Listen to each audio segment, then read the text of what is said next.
नमस्कार बच्चों, कैसे आप सब। आज मैं आपके लिए लेके आया हूँ आपके क्लास 9th का जो sample paper director of education Delhi द्वारा इशू किया गया है, उसका प्रॉपर सोल्यूशन तरीके से, बहुत सिंपल मेथड से, ताकि आपको पूरा सैम्पल पेपर समझ में आ जाए। और आपको पता है कि ये बहुत ज़रूरी है, हर बच्चे जो 9th का पेपर दे रहे हैं तो ये सैम्पल पेपर जरूर करके जाना। तो 1 बाय 1 क्वेश्चन डिस्कस करूंगा मैं विद आंसर, बिल्कुल डिटेल में, बहुत इजी मेथड से, ताकि आपको आसानी से समझ में आ जाए। तो चलिए स्टार्ट करते हैं इस क्वेश्चन पेपर को।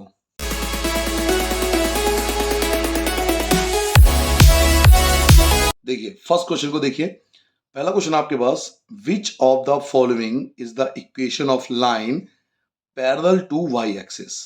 देखिए इसे बोलते हैं वाई एक्सिस, और वाई एक्सिस के पैरेलल इसे बोलते हैं Y axis.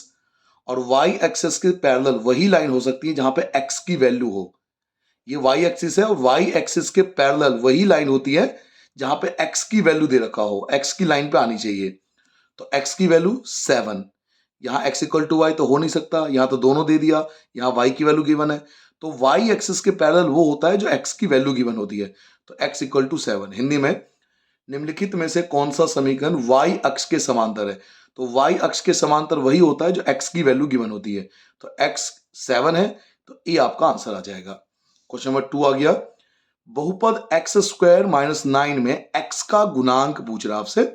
The coefficient of x for the following. आपको ना कोफिशिएंट बताना एक्स का, बट यहां एक्स तो है नहीं। कोफिशिएंट क्या होता है? कोफिशिएंट होता है उसके साथ वाला। एक्स का कोफिशिएंट पूछ रहा है और एक्स आपके पास है नहीं, तो जब एक्स ही नहीं है तो उसका कोफिशिएंट तो कुछ होगा नहीं, तो इसलिए हम 0 लगाएंगे आंसर। तो 0 आपका आंसर हो जाएगा क्योंकि यहां पे एक्स नहीं है। क्वेश्चन नंबर 3 आपके पास, द स्मॉलेस्ट नेचुरल नंबर। हम सबको पता है कि नेचुरल नंबर 1 से स्टार्ट होता है, 1 2 3 एंड सो ऑन, इंफिनिटी तक जाता है। सबसे छोटी प्राकृतिक संख्या, देखिए प्राकृतिक संख्या जो होती है वो 1 से स्टार्ट होती है और आगे चलती जाती है। तो सबसे छोटी प्राकृतिक संख्या जो है 1 है, तो आपका 1 जो है वो ये वाला ऑप्शन है। तो बी जो है वो आपका करेक्ट आंसर होगा। क्वेश्चन नंबर 4 पे आते हैं। If equal are added to equal, याद कीजिए मैंने ऑफलाइन क्लास में आपको ये लाइन लिखवाई थी। The whole are equal, Euclid याद है ज्योमेट्री, जिसमें मैंने एग्जॉम्स आपको लिखवाए थे, 7 एग्जॉम्स लिखवाए थे, उसमें पहली लाइन यही आई थी, if equal are added to equal the whole are equal. ये यूक्लिड की क्या है? तो ये यूक्लिड के एग्जॉम्स है। तो कुछ क्वेश्चन डायरेक्ट आते हैं जिसको आपको डायरेक्ट आंसर पता होना चाहिए। यदि बराबरों को बराबर में जोड़ा जाए तो पूर्ण भी बराबर होते हैं। इस कथन को यूक्लिड के अनुसार ये क्या है? तो यूक्लिड के एग्जॉम्स है। देखिए यूक्लिड के ना एग्जॉम्स है, पोस्टुलेट है, डेफिनेशन है और थ्योरम है, 4 चीजें हैं। तो ये जो स्टेटमेंट आप देख रहे हो ये यूक्लिड का एग्जॉम्स है, आपके चैप्टर 5 में दिया हुआ है। तो डी आपका आंसर होगा। क्वेश्चन नंबर 5 में आपको एक फिगर दिया हुआ है। फिगर में एक तरफ 5x लिखा हुआ है, एक तरफ 4x लिखा हुआ है। हम सबको पता है लीनियर पेयर का मेथड। लीनियर पेयर में क्या होता है कि इन दोनों का सम 180 होता है। ये 5x है और ये 4x है, दोनों को मिला के मिल गया 9x, और ये होता है 180 लीनियर पेयर से। तो x इक्वल टू 180 और 9 आपका डिवाइड में 9 से 18 को काट दोगे तो 20 आपका आंसर आ जाएगा। तो आपसे x की वैल्यू ही पूछा जा रहा था कि इस फिगर में x की वैल्यू क्या होगी, तो x की वैल्यू 20 आ गया। तो 20 आपका C जो है वो करेक्ट आंसर होगा। द पॉइंट वोज ऑर्डिनेट, देखिए ऑर्डिनेट का मतलब होता है y की वैल्यू। वह बिंदु जिसकी कोटि, कोटि मतलब होता है y की वैल्यू, भुज होता है x और कोटि होता है y। The point whose ordinate is 4, ordinate 4 है यानी y की वैल्यू 4 है। Which lies on y axis, और y एक्सिस पे आता है। तो y एक्सिस पे आता है, तो अभी मैंने आपसे कहा था y एक्सिस पे अगर कोई आएगा तो वहां पे x की वैल्यू 0 होगी। तो x की वैल्यू 0 मिल गई और y की वैल्यू 4 मिल गई। x है 0 और y की वैल्यू 4। हिंदी में देखिए, वह बिंदु जिसकी कोटि 4 है, कोटि होता है y की वैल्यू, जो y अक्ष पर स्थित है। कोई चीज अगर y एक्सिस पे आएगा तो x की वैल्यू 0 होगा। तो x 0 और y 4, तो x 0 और y 4, देखिए ये रहा, x 0 है और y 4 है, x की वैल्यू 0 y की वैल्यू 4, तो ये आपका आंसर आ जाएगा। नेक्स्ट क्वेश्चन, बहुपद x प्लस 4 का शून्यक, the zero of the polynomial. देखिए किसी भी समीकरण का जब आप जीरोस निकालते हो ना तो इक्वल टू 0 लिख देते हो। किसी भी चीज का अगर जीरोस आपको निकालना तो इक्वल टू 0 रख दो। x इक्वल टू 0 प्लस का 4 आपका माइनस आ जाएगा, तो x इक्वल टू -4, तो -4 जो है वो आपका आंसर आ जाएगा। तो -4 ए ऑप्शन है। तो यहां पर आपका जो पहला पेज के सारे जो क्वेश्चन थे 7 क्वेश्चन वो आपके कंप्लीट हो चुके हैं। नाउ अगले पेज पर आते हैं। नेक्स्ट पेज देखिए, एस माइनस ए की वैल्यू गिवन है, एस माइनस बी की वैल्यू गिवन है, एस माइनस सी की वैल्यू गिवन है, और आपसे पूछ रहा है अर्ध परिमाप। अर्ध परिमाप का मतलब एस की वैल्यू पूछा जा रहा है। The semi parameter of A triangle is, S minus A given है, एस माइनस बी गिवन है, एस माइनस सी गिवन है, तीनों आपको गिवन है, और आपसे ना सेमी पैरामीटर पूछा है। सेमी पैरामीटर एस होता है। देखिए हम सबको सेमी पैरामीटर का फॉर्मूला पता है, ए प्लस बी प्लस सी अपॉन में 2, बट यहाँ ए प्लस बी प्लस नहीं दिया, S minus A, S minus B, S minus C ये करके दे दिया, तो घबराइए मत।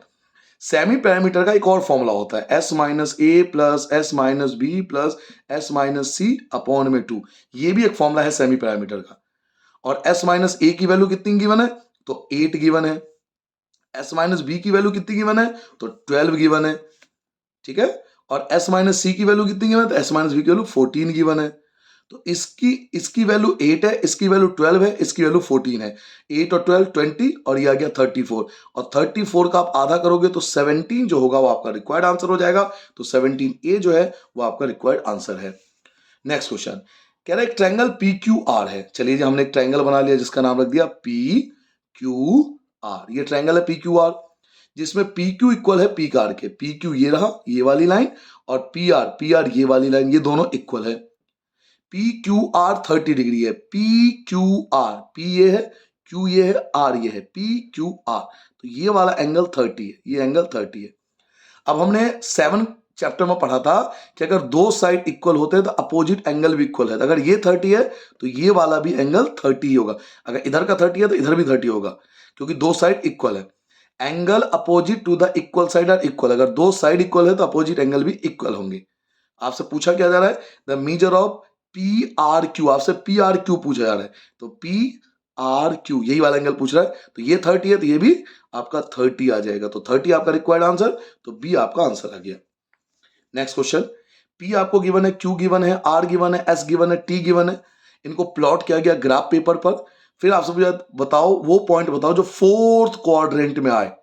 देखिए 4 क्वाड्रेंट होता है, आप सबको पता है, 1 2 3 4 4 क्वाड्रेंट होते हैं। कह रहा है फोर्थ क्वाड्रेंट बताओ। फोर्थ क्वाड्रेंट में क्या होता है, एक्स प्लस का होता है, वाई माइनस का होता है। ये होता है फोर्थ क्वाड्रेंट, एक्स प्लस का, वाई माइनस का। तो एक्स प्लस का, वाई माइनस का, ये तो हो नहीं सकता क्योंकि माइनस है। एक्स प्लस का, वाई माइनस का, ये देखो ये सही है, क्यू सही है। एक्स प्लस का, वाई माइनस का, ये भी सही है। ये तो माइनस का हो गया, गलत हो गया। ये माइनस का हो गया, गलत हो गया। तो केवल दो ऑप्शन सही आ रहे हैं, क्यू और आर। तो क्यू और आर ऑप्शन देखिए, ये रहा क्यू और आर। तो बी जो होगा वो आपका करेक्ट आंसर हो जाएगा। क्वेश्चन नंबर 11 पे आते हैं। आपको एक फिगर दिया हुआ है, जैसा आप देख सकते हो, एक डायग्राम गिवन है। In the figure A B and C D are two equal chord. आपको लिखा हुआ है टू इक्वल कॉर्ड है, ये दोनों इक्वल कॉर्ड है, ये दोनों इक्वल कॉर्ड है, बराबर कॉर्ड है of a circle. O centre है, ओपी और ओ क्यू जो है परपेंडिकुलर है। ये जो ओपी है ये परपेंडिकुलर है, और ओ क्यू जो है वो भी परपेंडिकुलर है, 90 का एंगल बना रहे हैं कॉर्ड ए बी और सी डी पर। पी ओ क्यू 140 है। अब देख रहा है पी ओ क्यू, पी ये है, ओ ये है, और क्यू ये है, यानी ये वाला एंगल जो है वो 140 का है। ये जो एंगल है ना ये 140 का, अंदर वाला 140 का है। तो आपसे पूछा है A P Q, A P Q, यानी एक तो ये वाला एंगल पूछा जा रहा है, और उसके बाद sum C Q P, C Q P, एक ये वाला एंगल, कि अगर इस एंगल को और इस एंगल को ऐड करेंगे तो कितना आएगा, ये आपसे पूछा जा रहा है। ठीक है, तो मैं डायग्राम आपको अगर बना के दिखाऊं, वैसा मैं आप यही समझा सकता हूं। देखिए एक चीज को समझिए, ये आपको एंगल जो है ना ये वाला 140 दिया हुआ था। एक ट्रायंगल में तीन एंगल का सम 180 होता है, तो 140 तो इसने खा लिया। अब 180 में से 140 तो ये चल ले गया, तो बचा कितना, तो 40 बचा, 40 बचा। तो 40 में 20 इसको मिलेगा और 20 इसको मिलेगा, तो इसके पास 20 आ गया और इसके पास 20 आ गया। अब देखिए ये जो है कॉर्ड है, कॉर्ड जो होता है ना, सॉरी ये जो है परपेंडिकुलर है कॉर्ड पर। तो ये 90 था, तो इधर वाला भी 90 होगा पूरा। ठीक है, मैं डायग्राम भी बना देता हूँ ताकि आप कुछ कंफ्यूजन ना हो। एक ये है, एक ये है, ये दोनों इक्वल कॉर्ड है। उसके बाद इन दोनों को मिला रखा है। थोड़ा बड़ा सा बनाऊंगा ना तो और अच्छे से क्लियर होगा। ये आपका बना दिया सेंटर से, ये बना दिया सेंटर से। ठीक है बच्चों, ये परपेंडिकुलर है और ये भी परपेंडिकुलर है। ये दे दिया 140, तो ये आ जाएगा आपका 20, ये आ जाएगा 20। और पूछा इसका और इसका सम। एक बात बताइए, ये देखिए, इसको देखिए और इसको देखिए, ये 90 है, ये 90 है ना इधर का, बाकी कुछ मत देखो, इस पे ध्यान दो, ये 90 है ना, ये एंगल 90 है। अगर ये 90 है तो ये भी तो 90 होगा ना, इधर वाला भी 90 होगा। टोटल 90 में से ये हो गया 20, बीच वाला 20 है, तो ये होगा 70। क्लियर हो गया? अगर इधर का एंगल 90 है तो ये पूरा एंगल भी 90 होगा। इसमें से 20 तो ये था, तो ये वाला 70 होगा। ऐसे देखिए, ये 90 था, अगर ये 90 है तो ये पूरा इधर का एंगल 90 होगा, पूरा कंप्लीट ये पूरा एंगल 90 होगा। अब 90 में से 20 तो इसने ले लिया बीच वाले ने, तो ये कितना बचा? तो 70। तो इधर 70 और इधर 70 दोनों को ऐड करना था, दोनों को आपसे ऐड करके पूछा है कि दोनों को प्लस कर दिखाओ। तो इधर भी 70 इधर भी 70, 70 70 140, तो 140 ऑप्शन ढूंढ लीजिए, लिएगा सी आपका आंसर आ जाएगा। नाउ √6 की मल्टीप्लाई √8 से करनी है। देखिए √6 और √8 की मल्टीप्लाई करोगे तो 6 8 जा 48, ठीक है। 48 का आप फैक्टर कर लोगे तो 48 के फैक्टर 2 से जाएगा, 2 और 4, फिर 2 से फैक्टर करोगे 12 आएगा, फिर 2 से फैक्टर करोगे 3 आएगा, 6 आएगा, सॉरी 2 से फैक्टर करोगे 3 आएगा, 3 से करोगे 1 आएगा। पेयर बन गया, एक तो इसका पेयर बन गया, एक इसका पेयर बन गया, तो 2 और 2 यानी 2 2 जा 4 √3, तो 4 √3 ये रहा, ये ऑप्शन आ गया आपका डायरेक्ट, ठीक है। 4 √3 आपका आंसर आ जाएगा। Now which of the following is a polynomial, निम्न में से कौन सा बहुपद है? मैंने आपसे कहा था दुनिया में सब कुछ बहुपद है, बस वो x जो है अपॉन में नहीं होना चाहिए, पावर अंडर में नहीं होना चाहिए, पावर माइनस में नहीं होना चाहिए, ये सब बताया था आपको। इसकी पावर देखिए माइनस में, तो ये तो नहीं हो सकता। x अपॉन में है, ये भी पॉलिनोमियल नहीं है। यहां देखिए, यहां कोई दिक्कत नहीं है, अंडर में संख्या हो सकती है, x नहीं होना चाहिए। यहां देखिए ये भी नहीं हो सकता क्योंकि √x है। मैंने आपको क्लास में क्या बताया था, x की पावर माइनस में होना चाहिए, x अंडर रूट में नहीं होना चाहिए, x अपॉन में नहीं होना चाहिए। तो ये सब तो पॉलिनोमियल नहीं है, लेकिन ये तो है, तो सी हमारा पॉलिनोमियल है, बहुपद है। एक कोन है और एक हेमिस्फीयर है, सेम रेडियस है। देखिए एक कोन है, एक कोन बना लेते हैं, लीजिए कोन, और एक हेमिस्फीयर, ये लीजिए हेमिस्फीयर, दोनों का रेडियस सेम है, यानी इसका रेडियस r है तो इसका रेडियस भी r है। इक्वल वॉल्यूम है, दोनों का वॉल्यूम भी सेम है। बच्चों इसका वॉल्यूम होता है 1/3 पाई r स्क्वायर h, और इसका वॉल्यूम होता है 2/3 पाई r क्यूब, ठीक है। तो आपसे हाइट ऑफ द कोन, इसका हाइट पूछ रहा है कोन का, ये वाला हाइट, तो 3 से 3 कैंसिल कर दोगे, पाई से पाई भी कैंसिल हो जाएगा, r 2 बार है, यहां 3 बार है, तो 2 बार से 3 बार काटोगे तो 1 बार बचेगा। अब यहां केवल h बचा, और यहां एक तो 2 बच गया और एक बार r बच गया, तो हाइट क्या आ गया 2r, तो हाइट जो होगा वो 2r आ जाएगा, यानी 2r जो है वो ए ऑप्शन आपका आ जाएगा। अगला क्वेश्चन, आपको ग्राफ दिया हुआ है, एक इक्वेशन दिया हुआ है, ये जो कट करता है एक्स एक्सिस को। देखिए एक्स एक्सिस को कट करता है, ये वाई की वैल्यू 0 होती है। जब एक्स एक्सिस को कट करता है ना कोई चीज, एक्स एक्सिस को कट करता है, तो कह रहा है वाई की वैल्यू 0 होगी। कह रहा है ग्राफ ऑफ द इक्वेशन, ये इक्वेशन है, उस ग्राफ का जो पॉइंट आपसे पूछ रहा है वो कह रहा है एक्स एक्सिस को कट करता है, एक्स एक्सिस को कट करता है मतलब वाई की वैल्यू 0 होगी। तो देखिए वाई की वैल्यू यहाँ 0 है, यहाँ भी नहीं है, यहाँ भी नहीं है, यहाँ भी नहीं है, इनमें से कोई भी पॉसिबल नहीं है, क्योंकि किसी के में वाई की वैल्यू 0 नहीं है, केवल इसी में है, तो ये ऑप्शन आया था। और अगर बाकी सब में भी 0 होते तो फिर यहाँ पुट करते, एक्स की जगह पहली संख्या रखते, वाई की जगह दूसरी संख्या रखते, और देखते 6 आ रहा है नहीं आ रहा, बट यहाँ तो इससे ही मिल गया, एक्स एक्सिस को कटता है तो वाई 0 होगा, वाई 0 केवल इसी में है, तो ये हमारा आंसर आ जाएगा। डिग्री ऑफ द पॉलिनोमियल, आपको एक पॉलिनोमियल दिया हुआ, डिग्री पूछा जा रहा है, बहुपद आपको दिया हुआ, उसका घात पूछा जा रहा है। देखिए डिग्री होती है सबसे बड़ी पावर, सबसे बड़ी पावर क्या है 3, इसकी घात पूछ रहा है, घात मतलब सबसे बड़ी पावर, डिग्री मतलब सबसे बड़ी पावर, सबसे बड़ी पावर 3 है ना, तो 3 इसकी डिग्री कहलाएगी, ये आंसर आ जाएगा। एक समचतुर्भुज की भुजाओं, एक समचतुर्भुज रोम्बस बोलते हैं इंग्लिश में, के मध्य बिंदु, इन सब के मध्य बिंदु, मान लीजिए ये सब मिड पॉइंट है, को क्रम में मिलाने पर, अगर इनको मिला दिया जाए ऐसे करके, इनको मिड पॉइंट को मिला दिया जाए, तो ये जो फिगर बनेगा ना वो क्या बनेगा, आपसे पूछा जा रहा है। इंग्लिश में देखिए, the figure obtain bye joining the mid point of the side of rhombus. आपके पास एक रोम्बस है, मान लीजिए रोम्बस है, आपने इनके मिड पॉइंट को ज्वाइन कर दिया, ये सारे मिड पॉइंट ज्वाइन कर दिया, तो ये क्या बनेगा, तो ये रेक्टेंगल बनेगा, ये एक रेक्टेंगल बनेगा। 8.2 एक्सरसाइज को उठा के देखिए, आपको आंसर मिल जाएगा।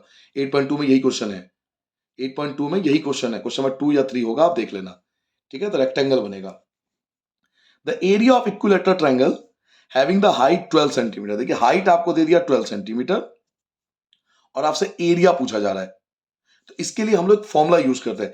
देखिए एरिया ऑफ इक्विलेटरल ट्रायंगल, आपके पास एक इक्विलेटरल ट्रायंगल ऐसा, उसका हाइट जो है वो 12 दे दिया, the area of equilateral triangle having the height, और जिसकी हाइट कितनी है 12 है, तो पूछ रहा है इसका एरिया क्या होगा। तो इसका एक मेथड होता है जो आपको बताता हूं, इसमें हम इस फॉर्मूले को लगाते हैं कि जो इसकी जो साइड है ना, ये जो तीनों साइड है वो इक्वल होती है। पता होगा इक्विलेटरल ट्रायंगल में तीनों साइड इक्वल होती है, ए, ये तीनों साइड इक्वल होती है।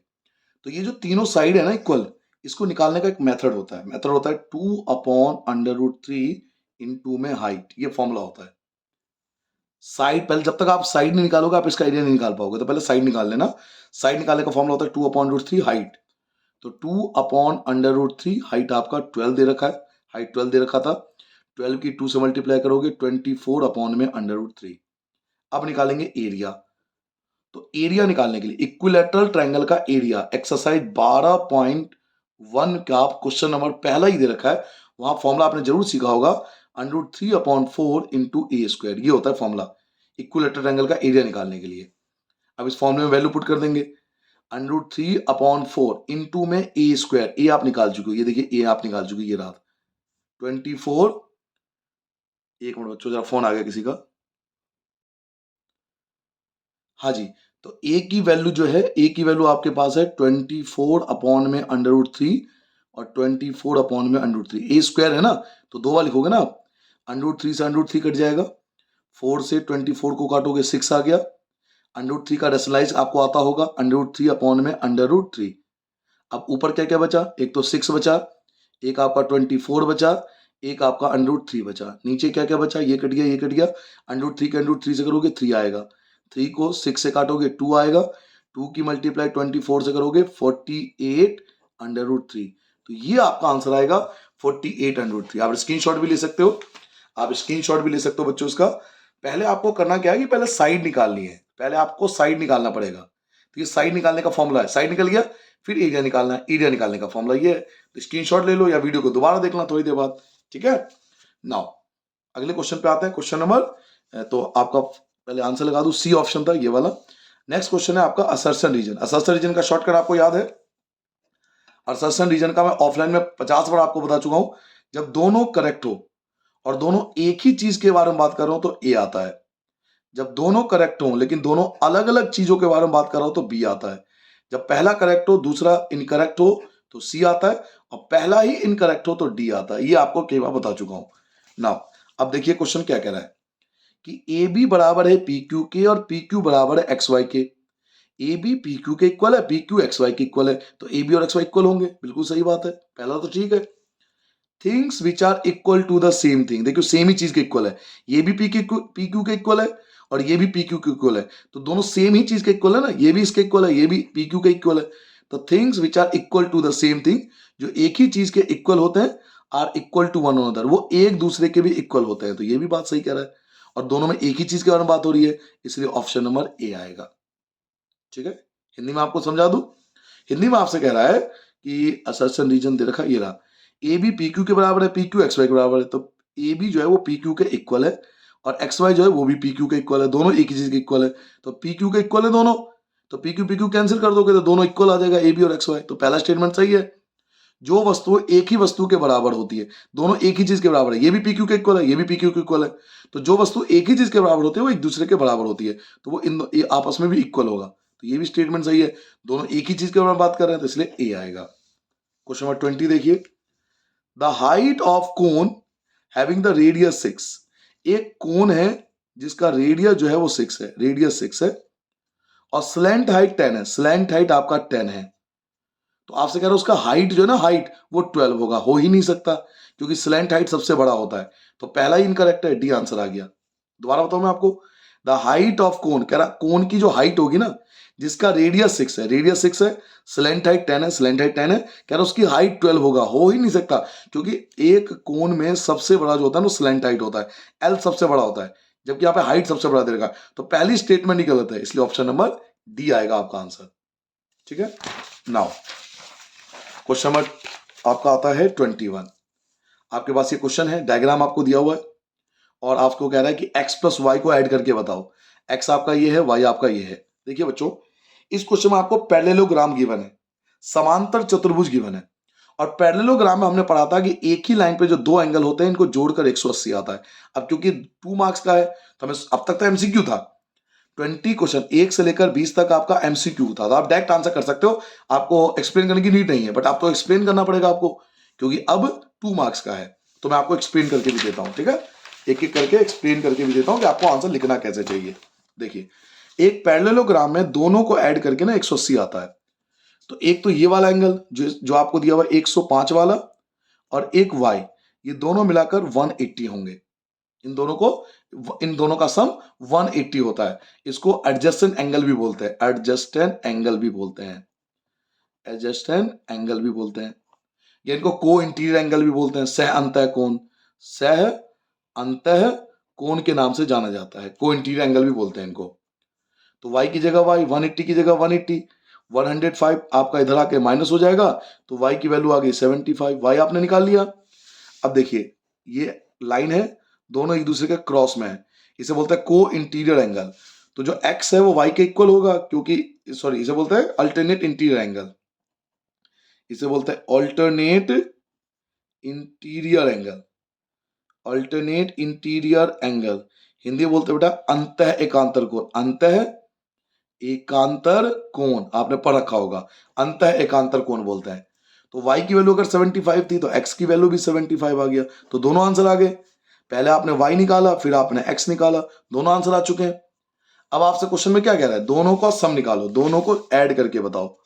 तो आपसे x प्लस वाई पूछा जा रहा है, तो x भी 75 आया था, y भी 75 आया था, दोनों को ऐड कर दोगे तो 150 आपका आंसर आ जाएगा। ठीक है, और में दिया हुआ है, अब ये भी आपको सॉल्व करके बताता हूं। It is given that ABCD square, ABCD जो स्क्वायर है, ABCD एक स्क्वायर है, तो x ये वाला फाइंड करना है। देखिए स्क्वायर का जो डायगोनल होता है ना, वो उसे बाइसेक्ट करता है। स्क्वायर का हर एक एंगल 90 डिग्री होता है, एक चीज याद कर लो, स्क्वायर का हर एक एंगल 90 डिग्री होता है और डायगोनल उसको बाइसेक्ट करता है, डायगोनल उसको बाइसेक्ट करता है। तो आपको क्या करना है कि आपको इसका नाम 1 लिख देना है, ये वाला एंगल 1, इसका एंगल 2 रख देना है, और x तो हमें निकालना ही है क्योंकि 2 मार्क्स में है, तो ज्यादा डिटेल नहीं भरनी, आपको नाम डाल दो 1 2 और ये x निकालना है। तो सबसे पहले इसका और वाला आपको बता रहा हूं, एंगल 1 जो होगा वो एंगल C का हाफ होगा, एंगल 1 जो हमने अंदर वाला माना है वो एंगल C का हाफ होगा, आधा होगा। और एंगल C कितने का था, 90 का, 90 का आधा करोगे तो 45, तो एंगल 1 आपका 45 आ गया। अब एंगल 2 देखिए, ये लीनियर पेयर है, इन दोनों का सम 180 होता है, इसे लीनियर पेयर कहते हैं। तो 105 जो हमें गिवन है, और दूसरा एंगल 2 105 ये वाला, और एंगल 2 ये दोनों का सम 180 180, क्योंकि इनको बोलते हैं linear pair, linear pair, Hindi बोलते हैं रैखिक युग्म, रैखिक युग्म बोलते हैं, लीनियर पेयर बोलते हैं। एंगल 2 की जगह एंगल 2, 180 की जगह 180, प्लस का आपका माइनस हो जाएगा, तो एंगल 2 की वैल्यू आपकी 75 आ गया। अब है तो ये ट्रायंगल, ट्रायंगल के तीनों एंगल का सम 180 होता है, तो तीनों को मिलाकर तो 180 आएगा, एंगल सम प्रॉपर्टीज है। तो एंगल 1 और एंगल 2, एंगल 1 ये वाला, एंगल 2 ये वाला, और x ये वाला, तीनों का सम 180 होगा, इसे बोलते हैं angle sum property, angle sum property. Angle 1 कितना आया था, तो एंगल 1 45 आया था, तो 45 लिख दीजिए। एंगल 2 75 आया था, x हमें पता नहीं, 180 की जगह 180, इन दोनों को ऐड करो 10, और ये आ जाएगी 120 आ गया, plus x equal to 180, x equal to 180, और ये आ जाएगा आपका 100 माइनस हो जाएगा, x की वैल्यू 60 हो गया, तो 60 आपका आंसर आ जाएगा। ठीक है बच्चों, समझ में आ गया। अब दोबारा देख लें, कोई चीज समझ नहीं आता 2 बार देख लो, वीडियो आपके पास ही है, बट बार बार कराऊंगा तो आपका वीडियो बहुत लंबा हो जाएगा। तो ये जो आपका आंसर था वो आपका 60 आ गया, तो ये एक्सप्लेन करना पड़ेगा आपको पेपर में, क्योंकि अब 2 मार्क्स का क्वेश्चन है। नाउ अगला क्वेश्चन देखते हैं। If two line intersect each other, अगर दो लाइन एक दूसरे को इंटरसेक्ट करते हैं तो प्रूव करो वर्टिकल अपोजिट एंगल। देखिए बुक का थ्योरम है, थ्योरम 6.1 बोलते हैं इसको, vertically opposite angle are equal. तो थ्योरम कैसे प्रूव करते हैं, देखिए इसमें आपको करना क्या होता है, 22 थ्योरम 6.1, दो लाइन बनानी होती है ऐसे, इसका नाम डाल दीजिए ए बी, इसका नाम डाल दीजिए C D, vertically opposite angle, बीच में आपको ओ रखना है। इन दोनों का प्रूव करना है कि ये दोनों मिलाकर आपस में इक्वल है, तो हमें लिखना होता है टू प्रूव। आप गिवन भी लिख सकते हो, बस जरूरत नहीं है 2 मार्क्स में। टू प्रूव सिद्ध करना है, हिंदी में लिखते हैं सिद्ध करना है। टू प्रूव क्या प्रूव करना है, कि ये दोनों इक्वल है। इसका नाम है एओडी, नीचे वाले का नाम है एओडी, ऊपर का नाम एओडी, ऊपर वाले का नाम है बीओसी, इन दोनों को इक्वल करना है। तो कैसे प्रूव करेंगे, देखिए उत्पत्ति कैसे करेंगे इसकी, वर्टिकल अपोजिट एंगल कैसे प्रूव करते हैं, देखिए लीनियर पे पढ़ा आपने, तो इन दोनों का सम 180 होगा, ऊपर के दो एंगल का सम 180 होगा। इसका नाम है एओसी, एक है एओसी और दूसरे का नाम था बीओसी, बीओसी, दोनों मिलाकर हो गए 180, क्योंकि इसे बोलते हैं लीनियर पेयर, रैखिक युग्म, अभी लिखवाया था। ऐसे नीचे के दो एंगल देखो, ये वाले दो एंगल, इन दोनों एंगल को देखो, ये भी 180 होगा, डी जैसा शेप बन रहा है। इसका नाम क्या है? तो एक का नाम है एओडी, दूसरे वाले का नाम क्या है? तो एओसी। समझ रहे हो मेरी बात को?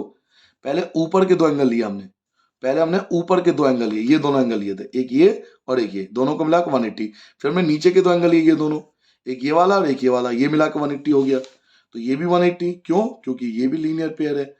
अब क्योंकि इन दोनों का सम भी 180 है, इन दोनों का सम भी 180 है, तो दोनों एक दूसरे के इक्वल है। ये फर्स्ट है और ये सेकेंड है, तो फर्स्ट एंड सेकेंड दोनों 180 के इक्वल है।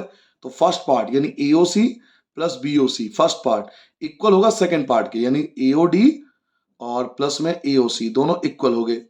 अब एओसी और एओसी दोनों कट गए क्योंकि दोनों तरफ है, तो बचा क्या? एक तरफ बचा बीओसी, एक तरफ बचा एओडी, और यही हमें प्रूव करना था। हमें प्रूव करना क्या था? कि एओडी और बीओसी इक्वल है, एओडी और बीओसी इक्वल है। देखिए हो गया प्रूफ। तो भाई इतना से करना है, 2 मार्क्स में ज्यादा डिटेल नहीं पूछता, जितना पूछे उतना आंसर दीजिए, मैथ सही है। ठीक है, समझ में आ गया? नाउ अगला क्वेश्चन करते हैं 23। Right the following with the help of the following figure.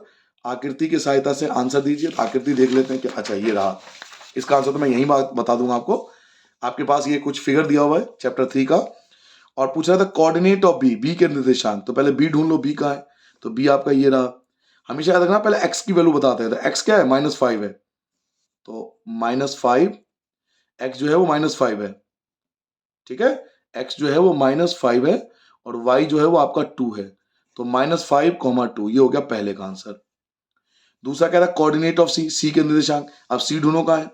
तो सी आपका ये रहा, इसमें एक्स की वैल्यू 5 है और वाई की वैल्यू देखिए ये रहा, वाई की वैल्यू -5 है, तो 5 और -5, आंसर आएगा 5, -5, ये हो गया आंसर। अब कह रहा है -3 और -5 की पहचान कीजिए। Find the point where identify -3 और -5। तो -3 ये रहा, -3 के सीध में जाओ -5 तक, -3 के सीधे में आओ -5 तक, ये रहा, तो ई आ गया ना, तो इसका आंसर ई होगा, ई पॉइंट है वो। अगला आपसे कह रहा है आइडेंटिफाई करो 2 और -4 को, 2 और -4 को आइडेंटिफाई करो, 2 और -4 को आइडेंटिफाई करो। तो 2 के सीध में -4 तक आना है, 2 ये रहा, उसके सीध में आओ -4 तक, आते जाओ, ये रहा -4, ये रहा, तो आंसर क्या है? जी। तो ये जो पॉइंट है वो जी है। तो इसका आंसर, तो ऐसे सिंपल क्वेश्चन भी 2-4 आते हैं ताकि आप तुरंत आंसर कर पाओ। आगे बढ़ जाए। Now prove that equal cord of a circle, एक सर्कल के मान लीजिए 2 इक्वल कॉर्ड है, प्रूव करो कि वो सब्सटेंड करेंगे equal angle at the centre, centre पे बराबर एंगल बनाते हैं। अब आप में से जो बच्चे पढ़ने बच्चे उन्हें पता होगा, थ्योरम है ये बुक का। ये थ्योरम कौन सा है? थ्योरम 10.1 थ्योरम है, और जो कि बहुत ज्यादा इंपॉर्टेंट है, हर बार पेपर में घुमा फिरा के आता है ये। तो ये थ्योरम 10.1 है, जिसमें प्रूव करना है कि दोनों एंगल जो है वो आपका इक्वल है, ये वाला एंगल और ये वाला एंगल इक्वल है। तो ये भी 2 मार्क्स में है, तो ज्यादा डिटेल में नहीं देना, आपको डायरेक्ट आंसर देना है। तो मैं आपको आंसर बता देता हूं। देखिए कैसे करते हैं इस थ्योरम को। प्रूव दैट, सिद्ध कीजिए कि वृत्त की बराबर जीवाएं, जो बराबर जीवा होती है ना, इसे बोलते हैं जीवा, वो केंद्र पर बराबर कोण बनाती है। ये वाला कोण और ये वाला कोण बराबर करना है। थ्योरम 10.1 है, ये आपके बुक का ही क्वेश्चन है। तो कैसे प्रूव करते हैं? देखिए इसमें डायग्राम वगैरह खुद बनाना पड़ता है। आपको एक सर्कल बनाना है, प्रकार से बनाना, वहां पेपर में 2 इक्वल कॉर्ड बनाना है। मान लीजिए 2 इक्वल कॉर्ड है, ये क्वेश्चन में खुद ही कह रहा है इक्वल कॉर्ड। एक का नाम ए बी है, एक का नाम सी डी है, ये इसका सेंटर है, ये एंगल बन रहा है, ये एंगल बन रहा है, तो ये वाला एंगल और ये एंगल बना रहा है, ये एंगल बना रहा है, ये वाला एंगल। हमें प्रूव करना है कि ये वाला एंगल इक्वल है। ठीक है, तो सबसे पहले गिवन, हमें गिवन क्या है कि ए बी यानी पहला कॉर्ड सी डी के इक्वल है, सी डी के इक्वल है। टू प्रूव, सिद्ध करना है, मैं हिंदी में बोल देता हूं, आप लिख लेना। गिवन को बोलते हैं दिया है, टू प्रूव को बोलते हैं सिद्ध करना है। क्या सिद्ध करना है? कि ये वाला angle A O B, A O B equal है इस वाले एंगल के, जिसका नाम है C O D, C O D के इक्वल है, इस वाले एंगल के इक्वल है। तो अब आते हैं प्रूफ पे। देखिए कैसे प्रूफ करते हैं कि दोनों इक्वल है। हिंदी में बोलता है उपपत्ति, अभी कराया भी था मैंने। ठीक है, तो प्रूफ मैं आपको करा रहा हूं। सबसे पहले 2 ट्रायंगल आपको दिख रहा है। अच्छा, प्रूफ में ना इधर करा देता हूं ताकि आपको वीडियो में आसानी से, मुझे भी डायग्राम देखने में आसानी हो। प्रूफ आपको लिखना नीचे है, बट मैं अगर प्रूफ कराऊंगा ना तो आपको डायग्राम देखने में दिक्कत हो जाएगी, फिर मेरे पे जगह कम बचेगा। तो मैं इस चीज को ना यहां करा देता हूं प्रूफ को। देखिए प्रूफ कैसे करता है। 2 ट्रायंगल दिख रहा है आपको। एक ट्रायंगल का नाम है ए ओ बी, एक का नाम है ए ओ बी, एंड दूसरे का नाम है आपका सी O D, C O D. इन दोनों ट्रायंगल में हमें कोई 3 चीज इक्वल ढूंढनी होती है। कोई 3 चीज इक्वल है, तो देखो क्या कौन कौन सी इक्वल है। एक तो ए बी और दूसरा सी डी, ये आपस में इक्वल है, क्योंकि क्वेश्चन में हमें ऑलरेडी ये चीज गिवन था, दिया था। दिया है आएगा। ओ ए रेडियस है तो ओसी भी तो रेडियस है, और रेडियस हमेशा इक्वल होती है सर्कल में, तो रेडियस इक्वल होता है त्रिज्या, हिंदी में त्रिज्या लिख देना। ऐसे ही ओ बी जो है वो रेडियस है, इधर से ओ बी इधर से ओ डी, दोनों ही रेडियस है, और रेडियस हमेशा इक्वल होता है। तो तीन चीज इक्वल हो गया।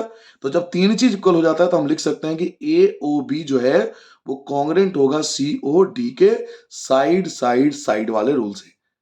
तो अगर दो ट्रायंगल कॉन्ग्रेंट है तो इनकी हर चीज इक्वल होगी, तो दोनों एंगल इक्वल हो जाएंगे, यानी ए ओ बी वाला एंगल इक्वल होगा सी ओ डी वाले के, इसको बोलते हैं सीपी सी टी। तो ये हमारा जो होगा वो आंसर आ जाएगा। तो ये थ्योरम आप जो ये पूरा कर रहे हो ना, ये एक्चुअल में थ्योरम है, थ्योरम 10.1। तो बुक का ही क्वेश्चन है, आप चाहो तो वहां से भी कर सकते हो, तो मैंने आपको समझा दिया एक बार। ठीक है बच्चों, नाउ आगे आते हैं। ये और में दे रखा है तो ये मैं नहीं कराऊंगा। क्यों नहीं कराऊंगा? क्योंकि आपके बुक का क्वेश्चन है। If non parallel side of A trapezium, trapezium समझते हो, ये होता है ट्रेपीजियम, ये वाला ट्रेपीजियम, इसका नॉन पैरेलल साइड ये वाला होता है नॉन पैरेलल साइड, इक्वल कह रहे ये दोनों इक्वल है, तो प्रूव करो ये साइक्लिक है, प्रूव करो ये साइक्लिक है, यानी इनका सम 180 है। तो ये आपको मैं बताता हूं कहां पर है, ये मिलेगा आपको 10.5 में। आप मेरा वीडियो देख लेना, या फिर आप कहीं से भी देख लेना, आपने कर भी रखा होगा स्कूल में। 10.5 में शायद क्वेश्चन नंबर 10 या 12 होगा, 10 या 12 के आसपास होगा, बुक का एज इट इज क्वेश्चन है, तब वहां से देख लेना। तो बुक के क्वेश्चन में टाइम नहीं फोड़ते, क्योंकि बुक के क्वेश्चन आप कर चुके होंगे। अब आपसे कह रहा है इसकी वैल्यू फाइंड करो, इसकी वैल्यू फाइंड करनी है। ठीक है, तो बड़ा आसान सा क्वेश्चन है, आपको दे रखा है 351 का स्क्वायर माइनस 350 का स्क्वायर। तो यहां क्लियरली फॉर्मूला लग रहा है A square minus B square, paper में फॉर्मूला लिखना पड़ेगा आपको। A square minus B square का फॉर्मूला लगेगा, ए माइनस बी और ए प्लस बी, ये फॉर्मूला होता है ए स्क्वायर बी स्क्वायर का। एक बार माइनस करना है, एक बार प्लस करना है। तो 351 को माइनस कर दो 350 से, और 351 में से प्लस कर दो 350 को, एक बार माइनस एक बार प्लस। 351 में से 350 घटाओगे तो 1 आएगा, इन दोनों को ऐड करोगे तो 701 आएगा, 1 की मल्टीप्लाई 701 करोगे तो 701, तो ये आपका आंसर आ गया। सिंपल सा क्वेश्चन। ठीक है, तो ये क्वेश्चन था आपका 25 क्वेश्चन नंबर 25 का आंसर। ठीक है बेटा, समझ में आ गया? अब आगे बढ़ जाए। अब मैं आपके लिए लेके आता हूं आपका सेक्शन नंबर सी, जो आपका 3 मार्क्स का होगा। हाँ जी, यहां से आपका 3 मार्क्स का क्वेश्चन शुरू हो जाएगा। थोड़े क्वेश्चन लेंथी होंगे, क्योंकि 3 नंबर 5 नंबर के क्वेश्चन थोड़े से हार्ड और लेंथी होते हैं। चलिए स्टार्ट करते हैं। देखिए आपके पास क्या है, आपके पास 3x माइनस 4 जो है वो एक फैक्टर है पॉलिनोमियल px का। तो आप सबको पता होगा px और gx वाली बात हो रही है, और k की वैल्यू फाइंड करनी है। आपके बुक में भी ऐसा क्वेश्चन है, पर थोड़ा सा ये बुक से ऊपर लेवल का है, पर तरीका वही रहेगा px और gx का। तो पहले px और gx में लिख लेता हूं। px हमारे पास है 2x cube minus 11x square plus का kx माइनस 20, और gx आपका ये छोटे वाला gx होता है, जो कि है 3x माइनस का 4। अब सॉल्व करते हैं। तो पहले हम gx सॉल्व करते हैं, इक्वल टू 0 रखकर 3x इक्वल टू 4, माइनस का प्लस हो जाएगा, x इक्वल टू 4 और 3 आ जाएगा अपॉन में। तो x की वैल्यू 4/3 यहाँ पुट करना है आपको। 2x की जगह आप रखोगे 4/3, क्यूब की जगह क्यूब, 11 की जगह 11, x की जगह 4/3, स्क्वायर की जगह स्क्वायर, k की जगह k, x की जगह 4/3 माइनस 20 की जगह 20 इक्वल टू 0, क्योंकि k फाइंड करने का मेथड है ये। 2 की जगह 2, 4 का क्यूब करोगे 64 आएगा, 3 का क्यूब करोगे 27 आएगा, माइनस की जगह माइनस, 11 की जगह 11, 4 का स्क्वायर 16 होता है, 3 का स्क्वायर 9 होता है, प्लस की जगह प्लस, 4 की मल्टीप्लाई के से करोगे 4k अपॉन में 3 माइनस 20/1 इक्वल टू 0। अब 64 की 2 से मल्टीप्लाई करो तो 128 अपॉन में 27, माइनस 16 की मल्टीप्लाई 11 से करोगे 176 अपॉन में 9, प्लस का 4k अपॉन में 3 माइनस 20/1 इक्वल टू 0। हम सबको पता है, इन सबका लेते हैं एलसीएम, और एलसीएम आएगा 27, 27 9 3 1, इन सबका एलसीएम लोगे तो 27 आएगा। 27 के टेबल में 27 एक बार में आता है, तो 1 से मल्टीप्लाई करोगे तो एज इट इज यही रहेगा। 9 के टेबल में 27 3 बार में आता है, 9 3 जा 27, तो 176 जो है इसकी मल्टीप्लाई आपको 3 से करनी पड़ेगी। ठीक है, 3 बार में आता है ना, तो 3 से मल्टीप्लाई कर देना। 6 3 जा 18, और 18 1 बचा, और 51 52, तो 528 आ जाएगा। प्लस 3 के टेबल में 27 जो आता है वो 9 बार में आता है, तो इसकी मल्टीप्लाई आपको 9 से करनी पड़ेगी, तो 36k। ऐसी 1 के टेबल में 27 बार में आता है, तो 27 से मल्टीप्लाई करोगे 20, तो 540 आ जाएगा इक्वल टू 0। नाउ ये नंबर है, ये नंबर है और ये नंबर है, ये अकेला है के वाला। तो जो के वाला है पहले लिख लो, 36 के अपनी जगह आ गया। अब देखिए ये दोनों जो है वो माइनस के सोल्जर है। याद कीजिए, मैं बैच बताता हूँ सोल्जर वाली बात, ये माइनस के सोल्जर है, ये दोनों माइनस के सोल्जर हैं। माइनस के टोटल आपके सोल्जर हैं 528 और 540, यानी 8 6 1068 माइनस के सोल्जर हैं। और 128 जो है वो प्लस के सोल्जर है, 128 प्लस के सोल्जर है। लड़ाई होगी तो 0, ये बचेगा 4 और 9, 940 जीतेगा माइनस वाला, क्योंकि माइनस की संख्या बहुत ज्यादा है। अपॉन में 27 इक्वल टू 0, 1 रख के क्रॉस मल्टीप्लाई कर दो, तो 36 के माइनस 940 इक्वल टू 27 की मल्टीप्लाई 0 से करोगे 0 हो जाएगा। 36 के इक्वल टू माइनस का होगा 940 प्लस हो गया, के इक्वल टू 940 और 36 आ जाएगा आपका अपॉन में, ये अपॉन में ले आना, 4 से दोनों कैंसिल हो रहे हैं, तो 4 2 जा 8, 4 दूनी 8, यहाँ से 1 बचा तो 14 हो गया, ये 14 हो गया, 4 तिया 12, यहाँ से 2 बचेगा तो 20 हो जाएगा, 4 पंचे 20, और ये 4 से करोगे तो 9, तो 235 अपॉन में 9, ये बेटा कंप्लीट आंसर आएगा। देखिए मेथड सीखिए, ये पीएक्स और जीएक्स आपको पता है हर पेपर में आता है, तो मेन है मेथड, इसको मेथड को सीखिए। आप वीडियो को बाद में दोबारा देख लेना और मेथड की इसकी प्रैक्टिस करके जाना, क्योंकि पीएक्स जीएक्स बहुत ज्यादा क्वेश्चन आते हैं पेपर में। ना अगला क्वेश्चन है, आपके पास दो ऑप्शन है, एक्स की वैल्यू फाइंड करनी है, दो क्वेश्चन में दोनों में एक्स की वैल्यू ही फाइंड करनी है।